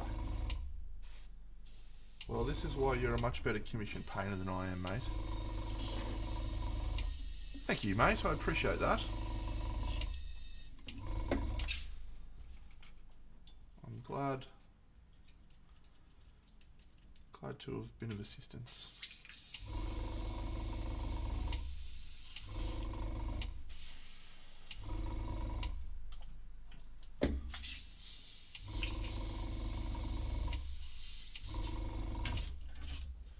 Alright, let's paint the base. Let's paint the base.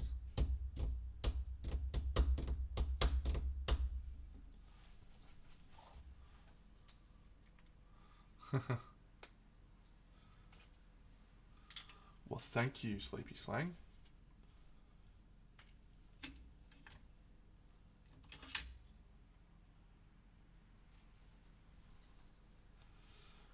I am, so yeah, one of the things I've talked about with a couple of people, with my job, as I've said, it's probably a few months away from me being gone. Will be the possibility of doing a Patreon. Now, I've resisted doing a Patreon for quite some time. I contemplated it, and then I threw it out, and then I contemplated and I threw it out. And then the reason I ended up saying no was just because I don't want this to feel like work. Never want it to feel like work. I just want it to be me enjoying playing with my little toys whenever I want. This is supposed to be my relief, my release from the stress and the pressures of life. It's not supposed to be adding stress and pressure to my life to deliver on a commitment to release X amount of videos a month.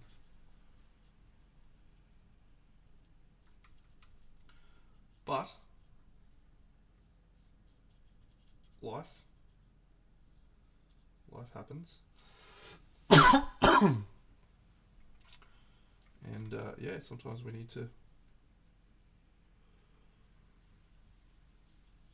do things and put food on the table. And I've said for many years to many people that I don't begrudge people doing what they need to do to put food on the table. The Oathsworn stuff was fun, and look, there'll be periods in time when I have a great time painting little toy soldiers and making videos. I love it. Like, I do it all the time. You know, we're not talking about me doing something that I don't already do. It's the mindset of you have to do this that gets me. I don't like being told what to do. Ask my girlfriend.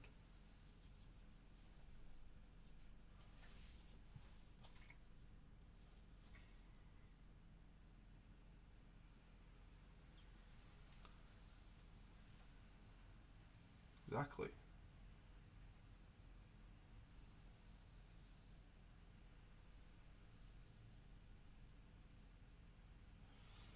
And for something that just provides me so much joy,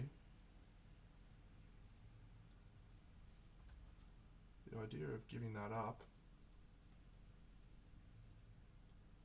is a scary one. But, as I said, I'm about to lose my job. Having a passive income, passive's not exactly the right word, but an income would be very helpful. But the question you always have to ask when considering these sorts of endeavours is, what is the thing that makes me interesting over other people, and why would people want to pay money to watch me do it? And whilst I would love to say big dioramas is a thing, there is not a massive market for people that want to do big dioramas. So I don't think that my Patreon is going to live or die on big dioramas. I think it's going to rely on my speed what I do differently to everyone else, or a lot of other people, Sleepy Slang does it the same, is how I can knock things out quickly. And that's, I think, an aspiration for a lot of people when it comes to miniature painting. They want to be able to paint their models and have them look good, but they don't want to spend a lot of time on it. And that is something that I can produce.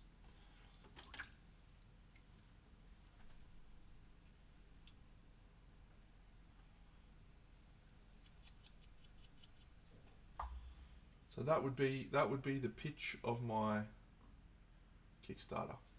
Hello friends. Hey Yab. Welcome to my Patreon. Not Kickstarter. Patreon. Welcome to my Patreon.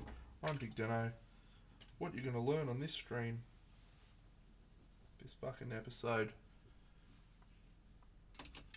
is how to paint something that looks like this in 40 minutes.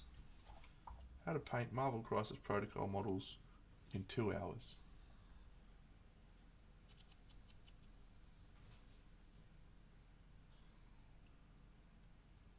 And that's it.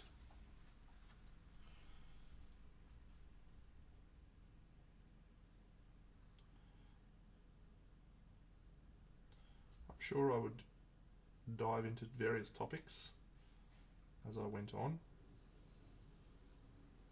related to miniature painting. But how to paint your gaming figures to a high standard quickly would be my thing.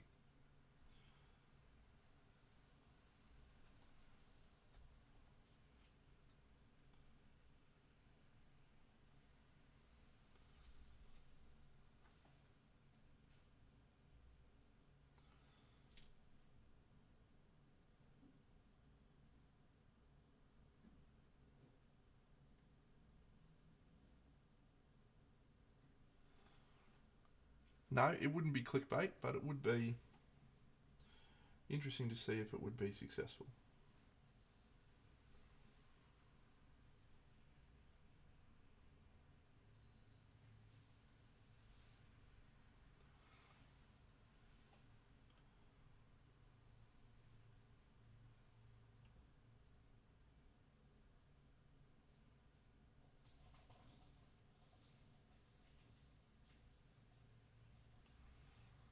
How many Patreon subscribers would I need to be able to keep doing it?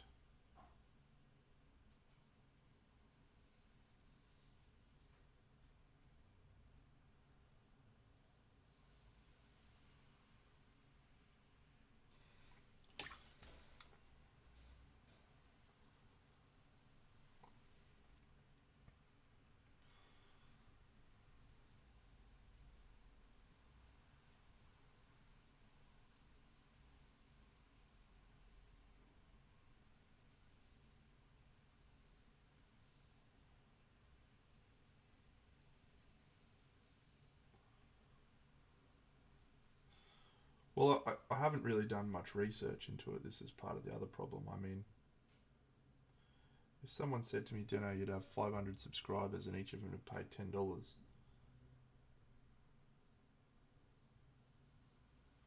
I mean, I'd be doing it yesterday.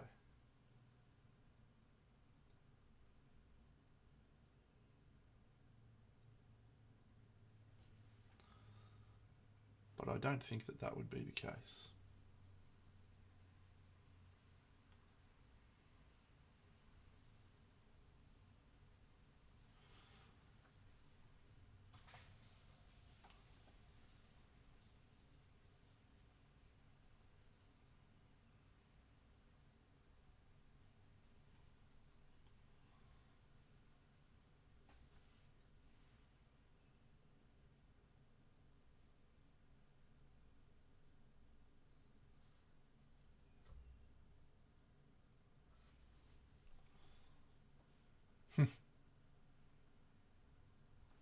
Barbecue tier would be fun.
There you go, 895 members.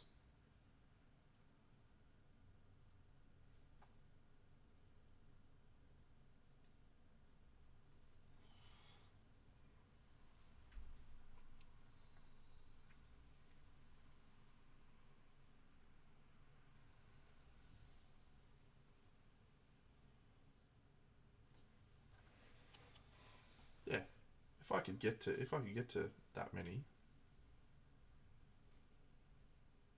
at 10, 15 AUD, that's a sustainable career.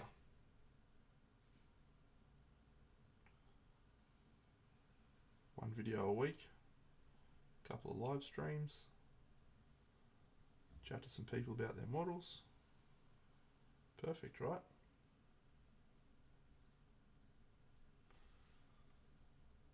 Alternatively, says Deno, get a real job, go to work,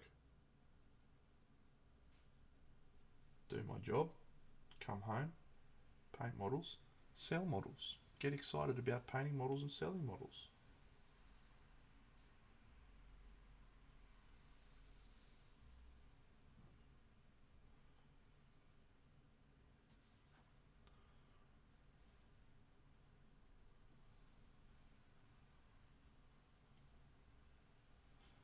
Like I would make more money from painting models, selling models, and having a real job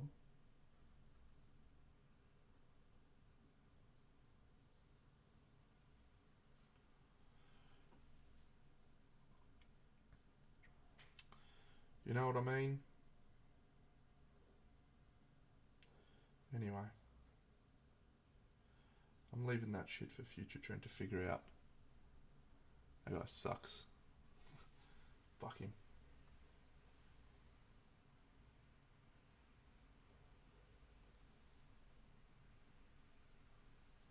You can figure it out.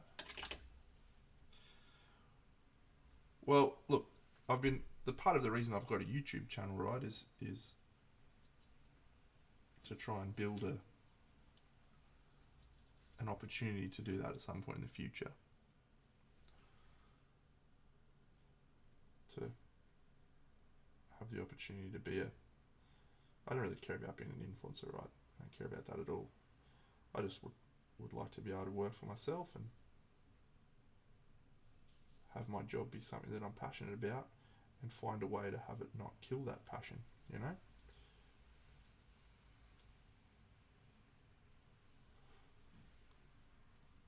I was saying to my very attractive girlfriend yesterday that if I win the lottery and I have unlimited funds, I'm going to invite my best friend Luke. I'm going to employ him, pay him $100,000 a year. He and I are just going to film us playing board games and make a YouTube channel out of board games. And that'll be it. So that's what I'd like to do. And then I could also have a setup where I film me painting models and, you know, everything.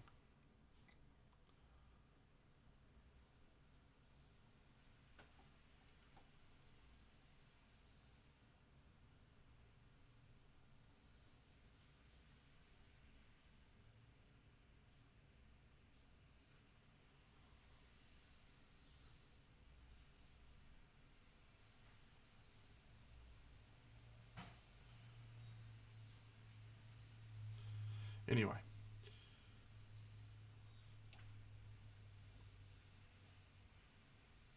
I appreciate you all existing and listening to my venting about my future and what it will look like. Whatever it will look like, you can trust in a few things. Number one, I'm still going to be painting models and getting on here and chatting to all of you lovely people. Number two, I'm going to be okay. I'm very resilient. I'm very capable. And I'm not concerned.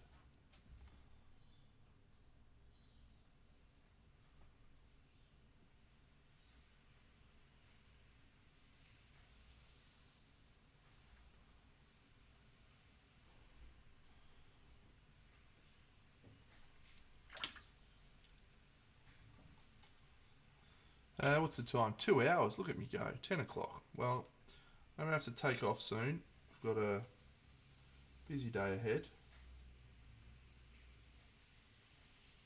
Many tasks needing to be done.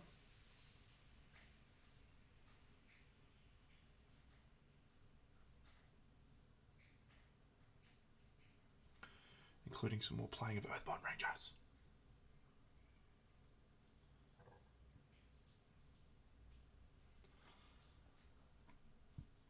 But yes, I was talking very briefly about this guy before. But yeah, there's a 5-year campaign. So I'm going to paint this guy.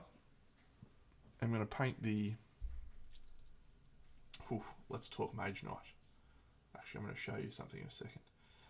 Yeah, and then I'm going to paint the 4 squires that come in this campaign.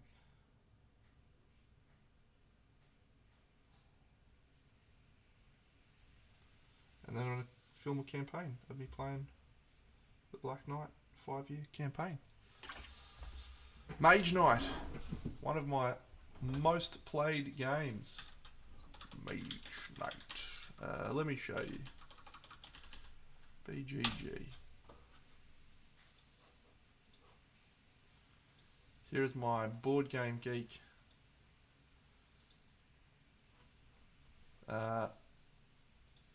buy game. Go. There it is, Mage Knight, 59 plays of Mage Knight. It's probably not my most played game, like King Death Monster. I stopped logging it because it's not really a game where you play one and done, you just sort of play years. Marvel Champions the same. I played over 100 games of Marvel Champions, probably closer to 200. Spirit Island, I stopped tracking that because I played on the app. But yeah, Mage Knight would be in my top 5 all-time played board games. Fantastic game. Very much designed for one-player games, I think. It's best for one players, but you can play it with other people. Incredible game, yeah. What do you want to know about Mage Knight?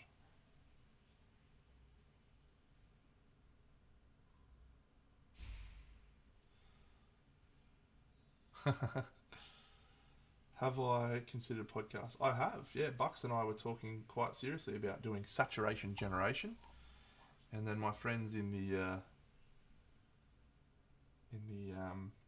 Marvel Crisis Protocol were very keen to get me on board for a podcast we were going to call Demons Down Under.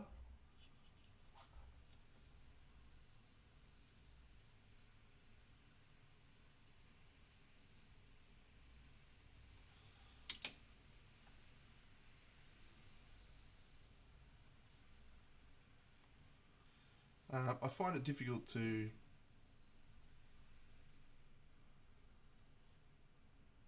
conceive of a podcast that is done on a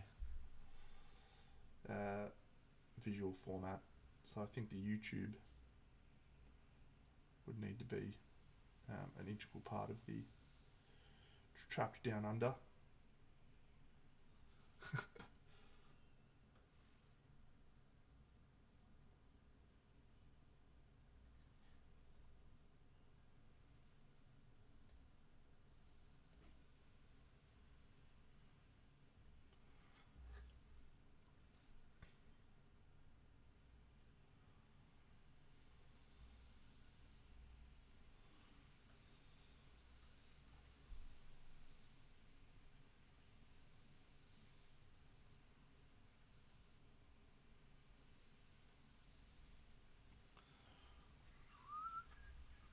I love that stuff, mate. Yeah, absolutely love it.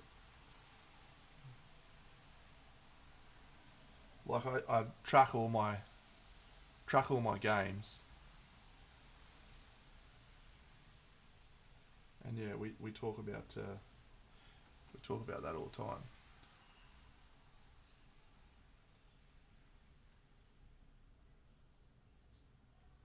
Well, I mean, we've had Craftworld come on this stream. We've had Tui come on this stream. Did I have Natalia come on once? I can't remember if I had Natalia or not. Maybe we had Natalia come on.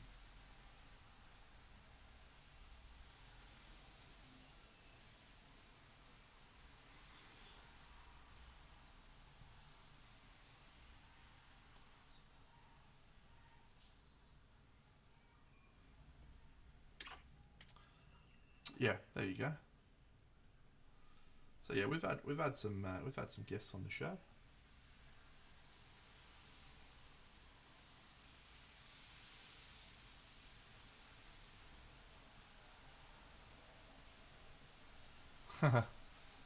Craftworld style, that's everyone's brain. Those guys are legends. And I'm sure I've said this before, but they are just some of the loveliest people I've had the pleasure of meeting. They stayed here with me. They got super excited about playing board games with me. We had a great time. Great time together.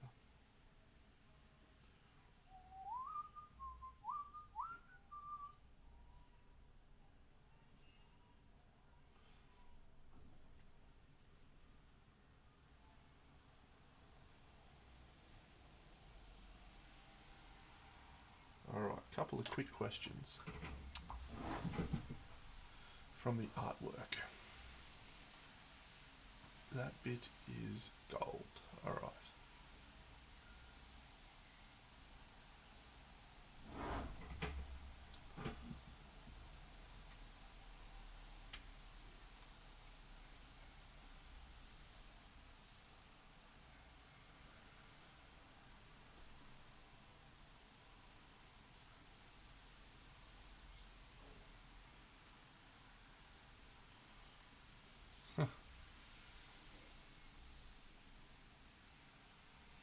Mate, you keep painting and keep trying.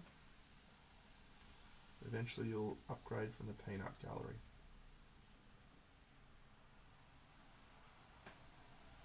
I was in the peanut gallery for a long time. That was actually one of my nicknames, Peanut Gallery. My mate Gavin gave it to me. What a love for Gav. Haven't spoken to him in a long time. He was on the stream a couple of times actually. Oh, Gav. Great painter, great man.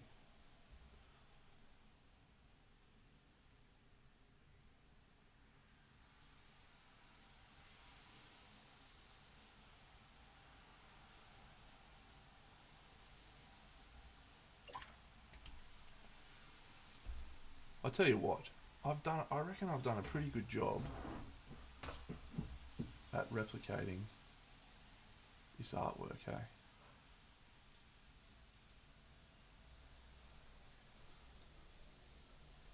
Still a little bit more purple in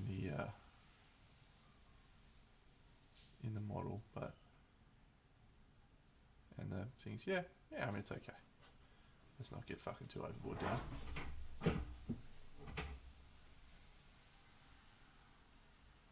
Most important question is, does it look cool? And it does look cool.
The only advice that I ever give that actually matters, the only piece of advice that anyone should listen to for me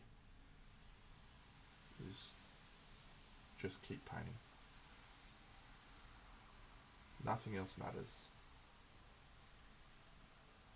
If you paint models and you keep painting models and you enjoy painting models, just keep painting models. If you want followers and you want critical acclaim, painting models is how you do it. If you want to enjoy and get better, painting more is how you do it. It's the key to every form of success that you can have in this hobby, is just to do the fucking thing. And that is it. And that is the only piece of advice that anyone really needs. Just fucking paint more, you mug.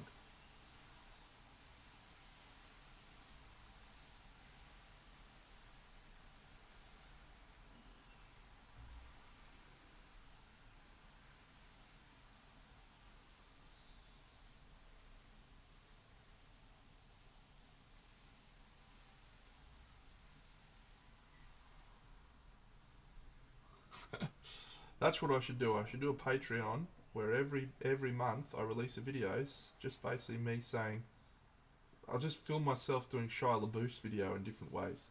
Just do it! Do it! Don't let your dreams be dreams! Do it! Just do it!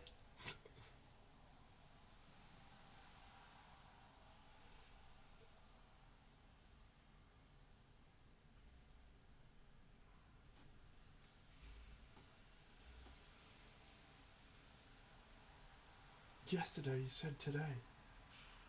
So just do it! Maybe that's my key to Patreon.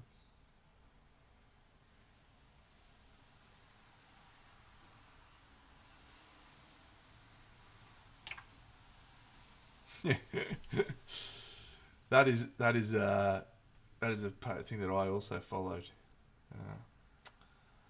That Jim Carrey one, very good.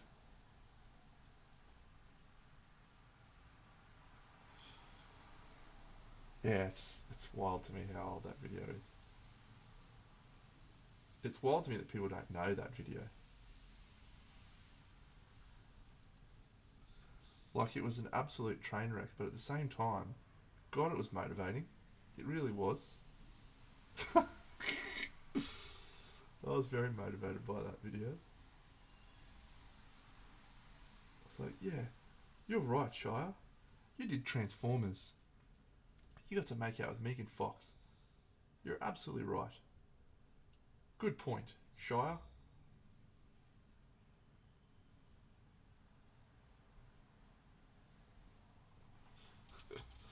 Just do it!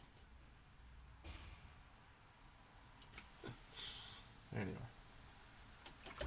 Don't let your dreams be dreams.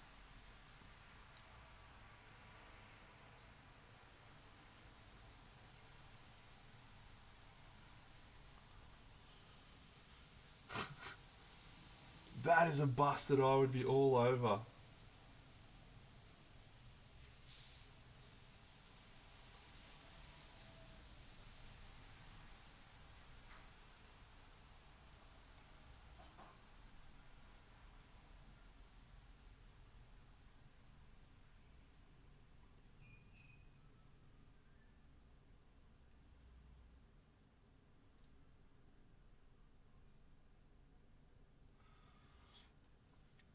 Yeah, someone messaged Torbjorn.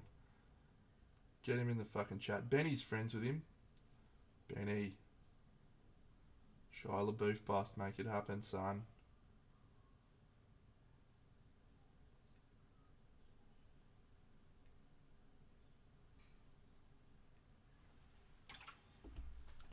Alright, let's zoom out a bit. It looks pretty good.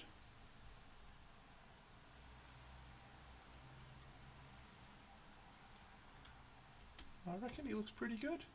We're just going to do this cloak.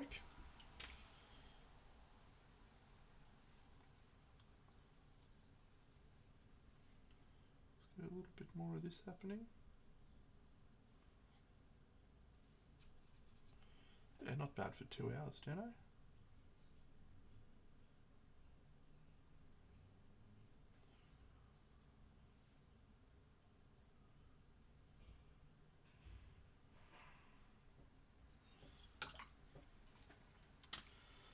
might just do a little bit of... Oh, let's whip out a new brush. I bought this flat brush. Is it a good plan? Yeah, let's try this. What colour do we want to do? Let's use this silver grey.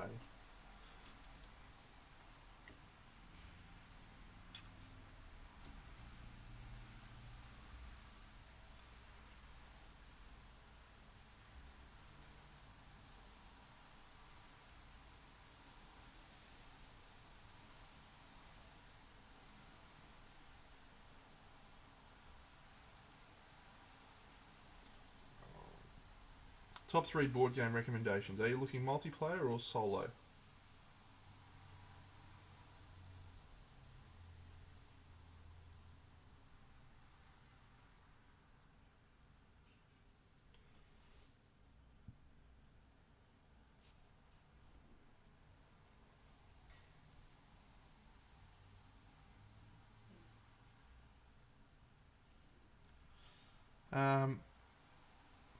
Okay, well, Gloomhaven's a really wonderful experience that I recommend to a lot of people.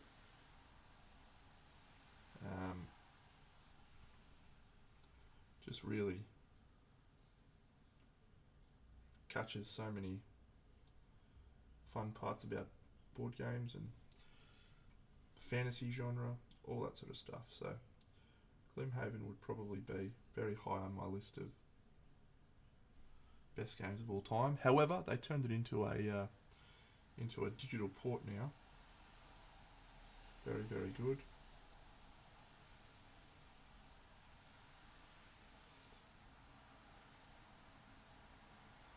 Yeah, I mean it's such a subjective question, right? Like we've played a game called Twilight Imperium. Played 15 or something games of it, and it's just a crazy, crazy game where it goes for like 4-6 hours, and you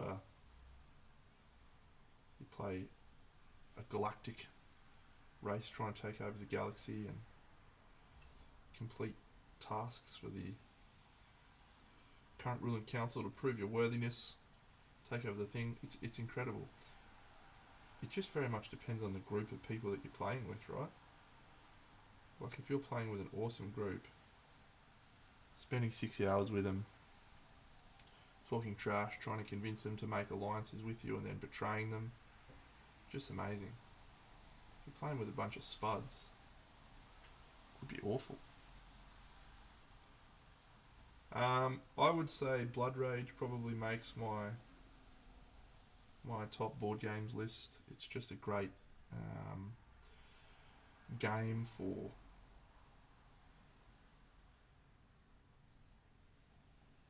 the way it's designed.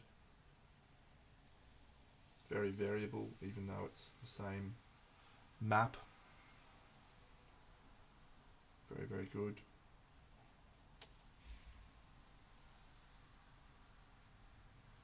I struggle with the question like this because I'm very much captivated by games,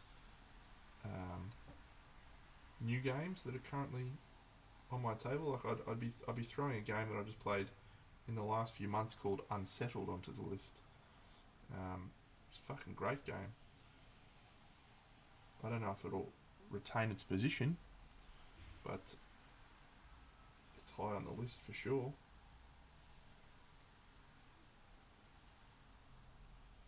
Yeah, there's a game called the Star Wars deck building game, which I've played a lot of games of with my friend Whaley. I love Mage Knight as a solo game.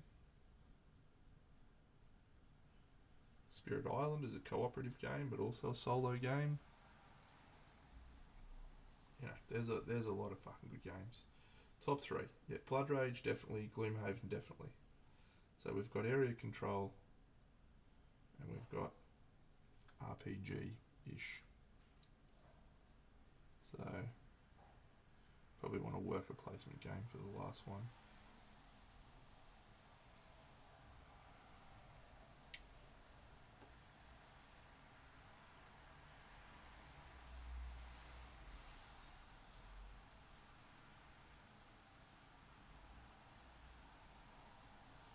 I don't know. Definitely Gloomhaven, definitely Blood Rage. Those two make top 3 lists. Third one depends. Well, look, I just don't think KDM is accessible. Gloomhaven is you pay the $100 or whatever it is for the box, and you have absolutely everything you need. It has over 100 missions. It's a pretty good story, but the gameplay is really engaging. KDM, the box itself is $400, and that's just for the basic expansion, the basic game. The actual game itself really only comes alive when you have all of the various expansions, and all of the various expansions clock in at 1500. So it's an incredible game. Like, don't get me wrong. I mean, I've played it probably more than any other game I've played. I've recorded 5 campaigns. I think I'm at 15 or something now that I've actually played. So it's a game. It's a fantastic game, but I wouldn't put it in the best games category, because I just don't think it's accessible. It's probably the best game for me, you know.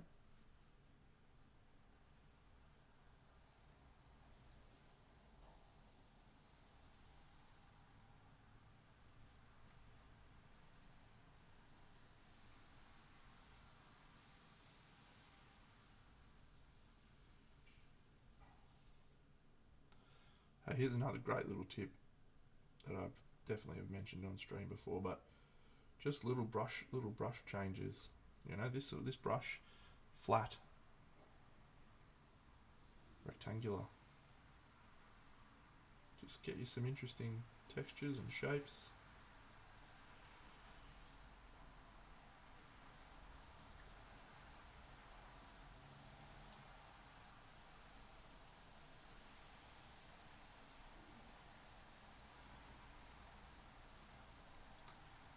So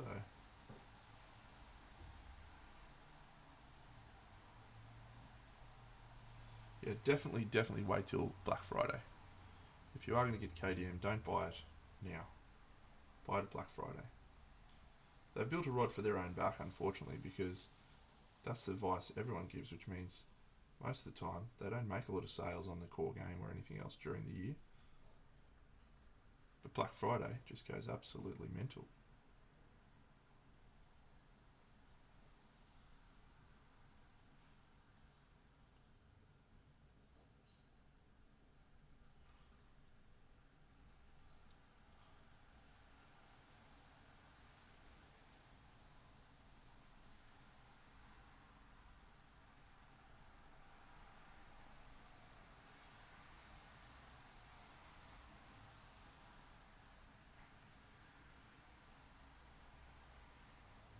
Alright, let's see if we can make this look good now.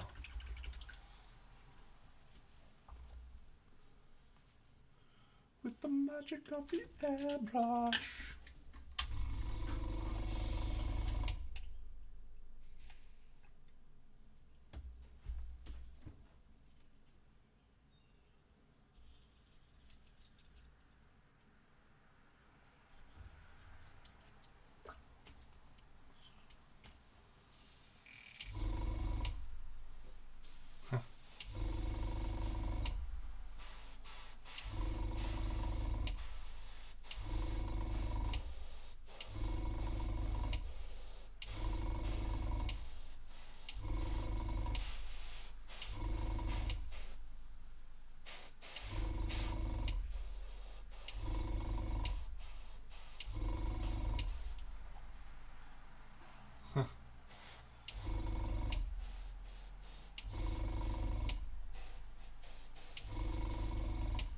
There's a lot of different things you can do.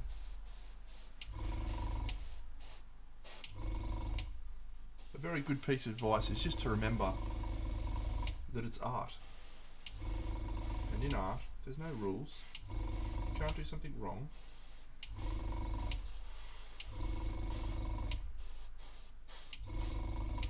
So try stuff. Do different things.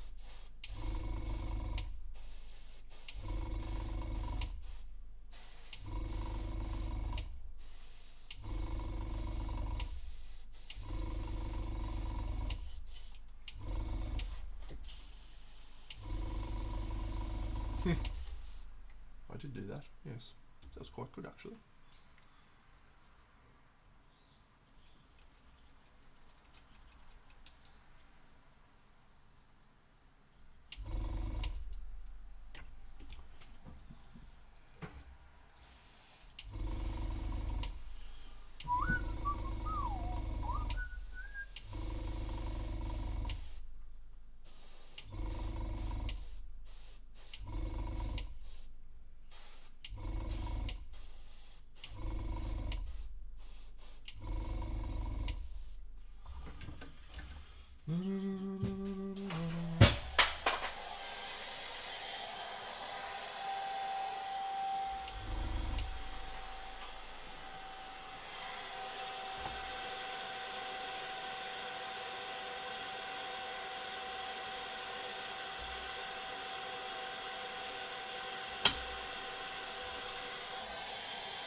Broke me mouse.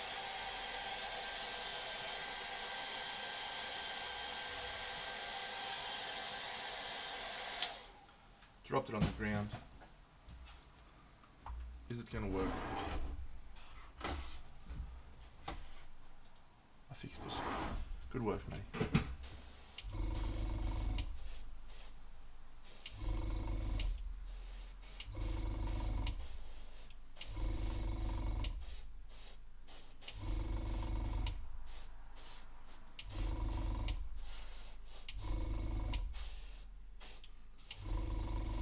Nah. If I dropped the model, I wouldn't even bat an eyelid.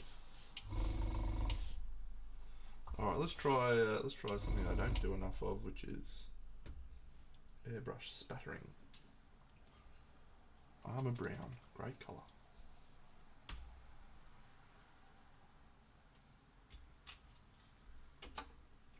Alright, let me just demonstrate this technique, alright? So oops, we've got our paint.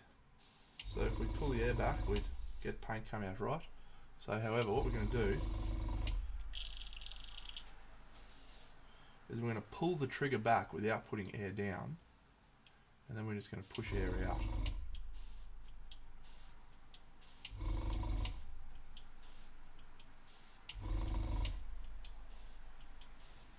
Creates a spatter. Okay, let's go. Don't do that though.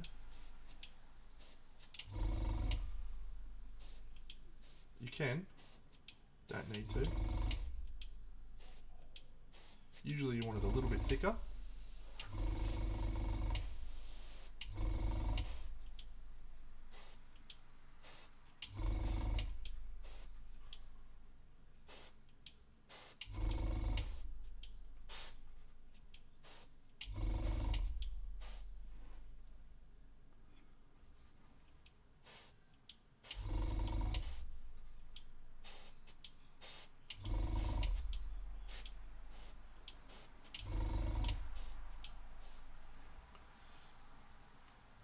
That also works fine.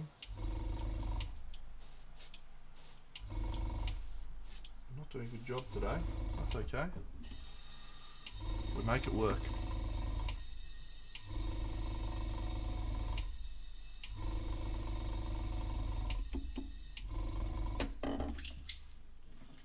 Alright, I'm going to leave this, come back to it later on tomorrow. I'm back tomorrow night, so that'll be nice. We'll, may, question mark, may, caveat, may put this dude in as one of my entries at the Arc Open. May. We'll see if that happens or not. Let's get some signal blue, I think, to finish this off.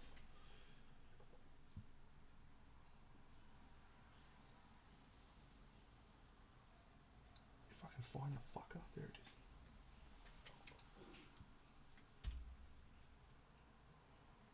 So it just depends how progressed I am with this.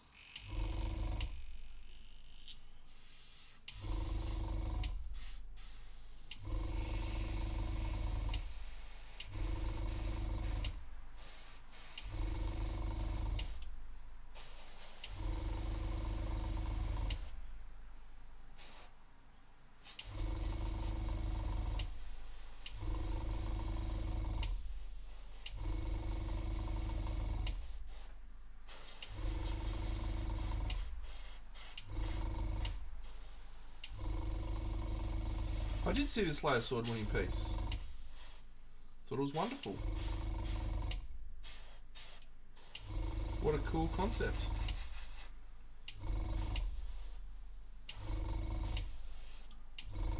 I felt it was a bold choice from the judges to go with that for the winning piece. Very bold. It's quite a bit different to their, well, I was going to say it's quite a bit different to what they normally pick, but it wasn't really, because the quality of the painting was exceptional. But they don't usually go that out there with the ideas. They usually try to stick a little more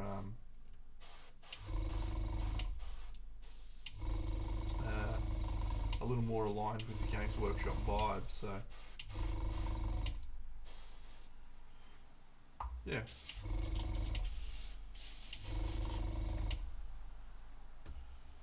Was good.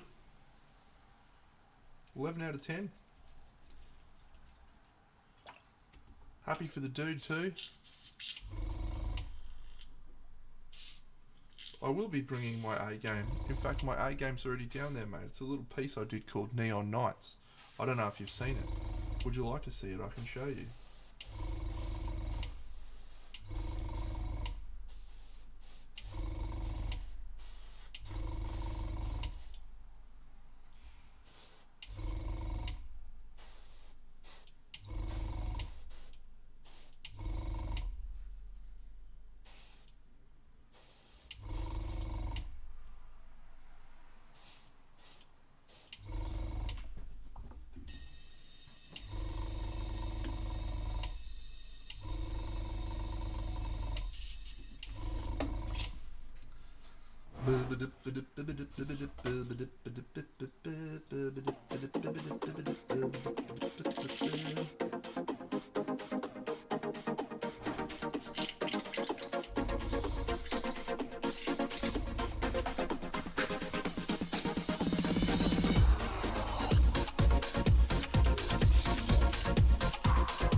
You did. You actually called that out on here. I was like, any cool pieces? And you were like, yeah, this one looks awesome. So you called it early. Well done.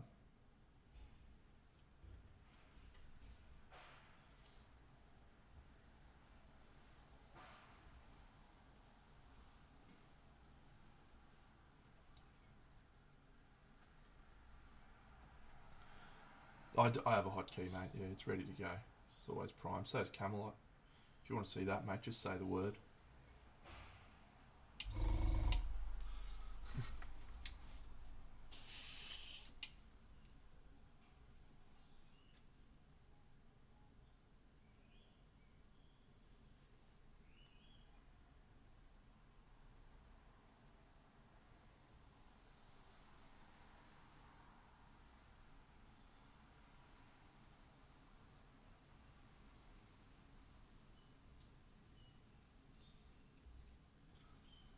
Oh, please, let's go.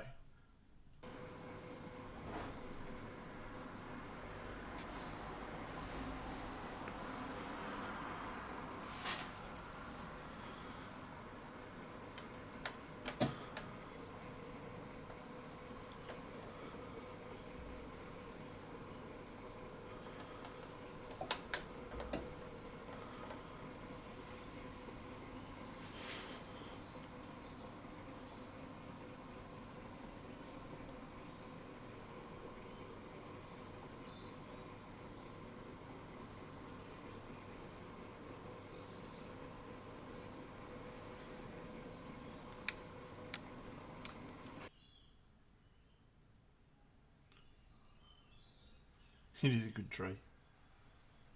3D print actually.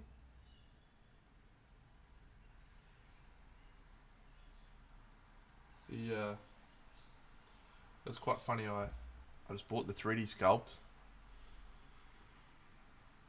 and I've got music on my Camelot one that's on my TikTok. I should upload that instead.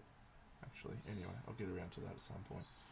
Anyway, yeah, the people who sculpted that tree, they were very keen to jump on and promote their 3D sculpts pretty much on every post I made. They were on there going, yeah, that tree's from Infinite fucking Dimension Games. Come and check us out.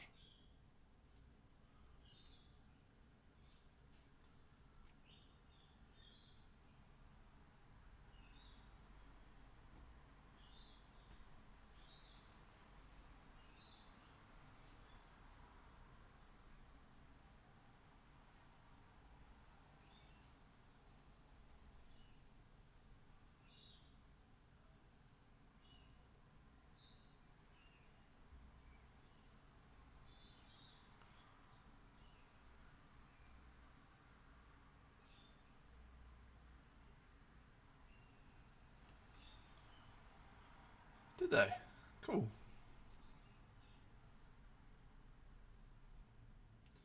Yeah, it's one of those nice feelings that you get sometimes when a company shares your figure that you painted. Feels good, man.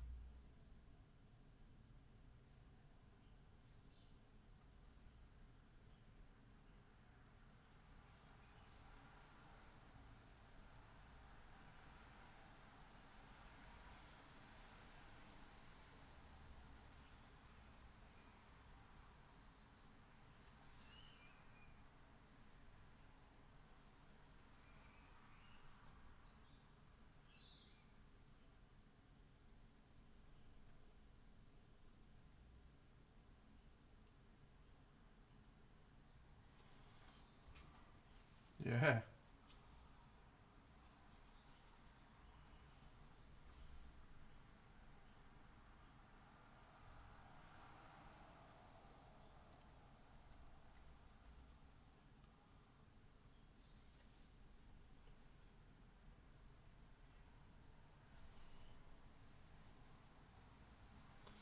Alright, I'm going to stop painting because I'm going to eat some food. But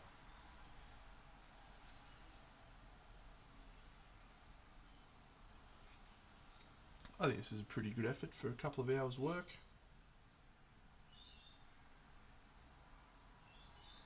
I know you're probably wondering how you're going to make this cloak look good, Deno. Well, I'm not sure.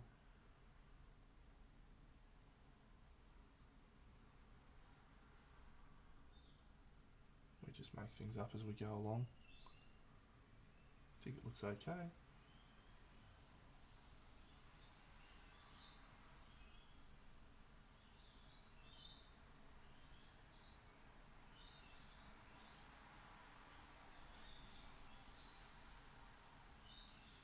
It's not perfect. Doesn't need to be perfect, just needs to look cool.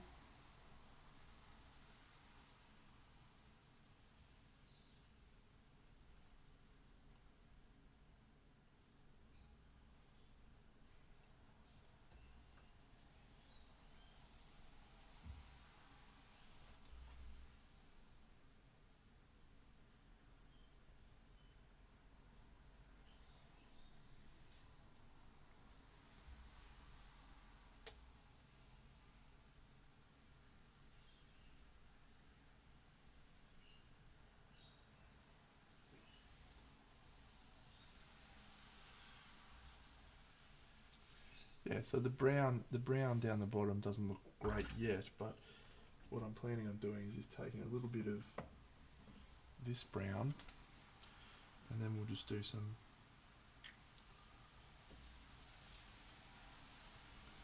more bigger dots, and we'll just add to the dots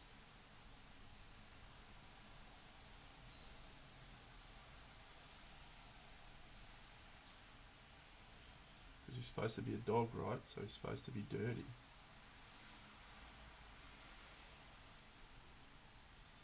And maybe we'll go back in and add some more of the tank brown, armor brown. Yeah, you damn dirty dog.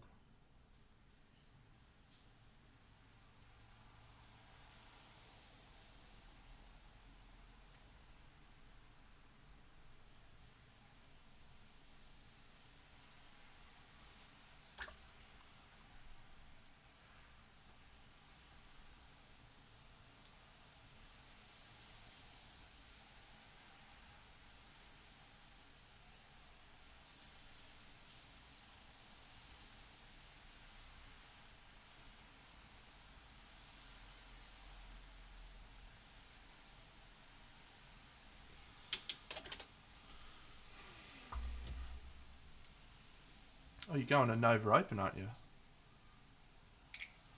Mini Mancer?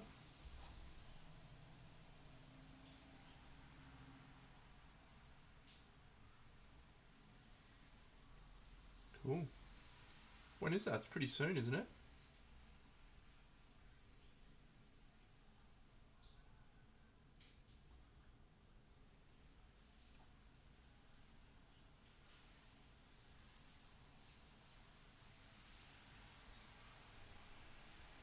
Cool.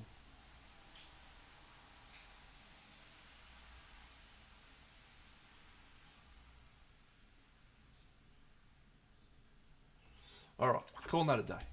That's all I need to do for today. You're all wonderful people. I will see you all again soon. Back tomorrow night, finishing this guy off. Good luck at your event, Mini Mancer. Good luck with the rest of your day, week or month.